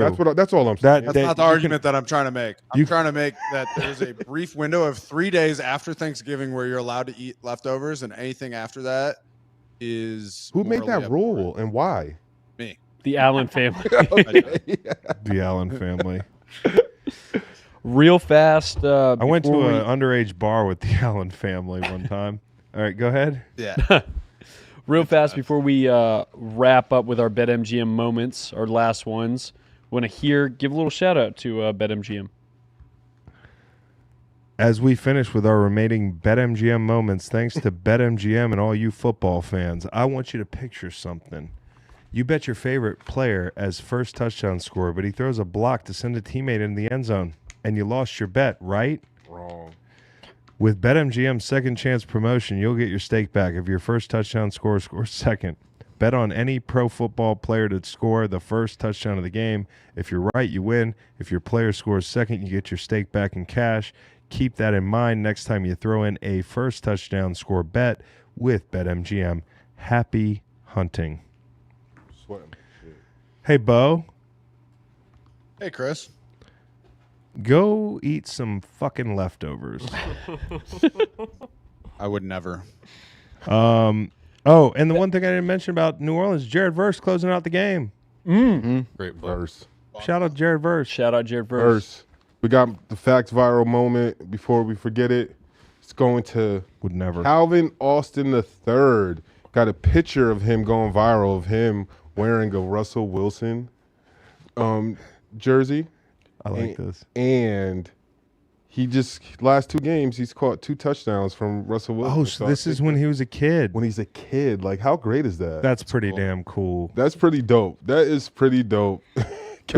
They say never be friends with your idols. I guess I could say Waylon's 8 now. Oh, is there anybody? I don't think I'm not saying he's going to play in the NFL. Holy shit. I'm not saying that yet. I'm not saying, hey, we got to start with a damn scholarship. It's like he said, hey, Mom, I want to play AAU basketball. We're like, well, we better see you getting some buckets before we commit to that much travel. But then, when you think about the NFL, hypothetically, I guess if he becomes a great tight end, he could catch the ball from what year is it for Josh Allen? It's like 7 or 6, 7. I think it is 7. Oh, he could catch the ball from Josh Allen year 20? I could be at Bar Bill being a drunk NFL dad. My son would have to peel me off the couch in the mornings when I went to come to visit him in Buffalo. I'd be so hammered. No, he'll be playing with Justin Jefferson. Oh, that'd be cool. Yeah. Yeah, because Sure. If well, Nate, you don't have a son yet, but like say you had a son, who would you want him to play with one day? Like let's say we'll close the show on this. Like a great quarterback. Jaden Daniels, you think maybe Waylon will catch the ball from Jaden Daniels. Just a thought. If Waylon was catching the ball from Jaden Daniels in Washington, but they haven't upgraded the stadium, would Not you go? going. That's on you, son. My son grew up to be a Red Bull athlete, basically. Like it's fucking dangerous. I will want my son to catch passes from Shador Sanders. Oh, that'd be tight. Yeah. Nate, We'll be right back. We'll be right back. real fast tonight. Nate, your first touchdown score. Ooh. First touchdown. We got Monday Night Football. We got Cleveland at Denver. Yeah. You already know where I'm going with this. We got to take them to church, baby. Jameis Winston. First touchdown. Plus 3,000. They're desperate. You seen them in the snow game. He's doing anything to try to help his team win, and I don't think it's going to be any different tonight, even though I need Denver. I need these wins, but Jameis, first touchdown, I think it's you. Anything's possible. All right, and honestly, my thoughts on this game. Why does 42 feel like a trap? I want the under, but like it's a trap. It feels like an under. Just feels like an under. Why would they hang it at 42? Because Jameis likes to throw pick sixes right when you don't think he would. You're right. I think that Cleveland's going to have a lot of trouble. What do you mean? I always think he's going to throw a pick. What you talking about? But a pick six though, like for the points. Like a bad one. It's one thing to throw a pick, but it's bad. It's one thing to throw it where it's in the pick. It's a complicated game for you. This is your old team, the Browns, against your team, the Broncos. Yeah. So who do you want to win? Right now, the Broncos is the only one that can win me money. So Broncos country, let's ride. I don't know if you saw it. So Jerry Jeudy, it's a homecoming game. He's rolling back to Denver. He was asked, how do you want to play, and he was like, I want to kick some ass. I want to kick their ass. And Cortland Sutton was like, it sounds like my buddy Jerry. Why? Because Jerry was like trying to get hype and be serious, and then Cortland was just like, what's up, dude? I like their locker room. Oh yeah, good chemistry, great chemistry. Just like this locker room, guys. Take care. See you Friday. You know.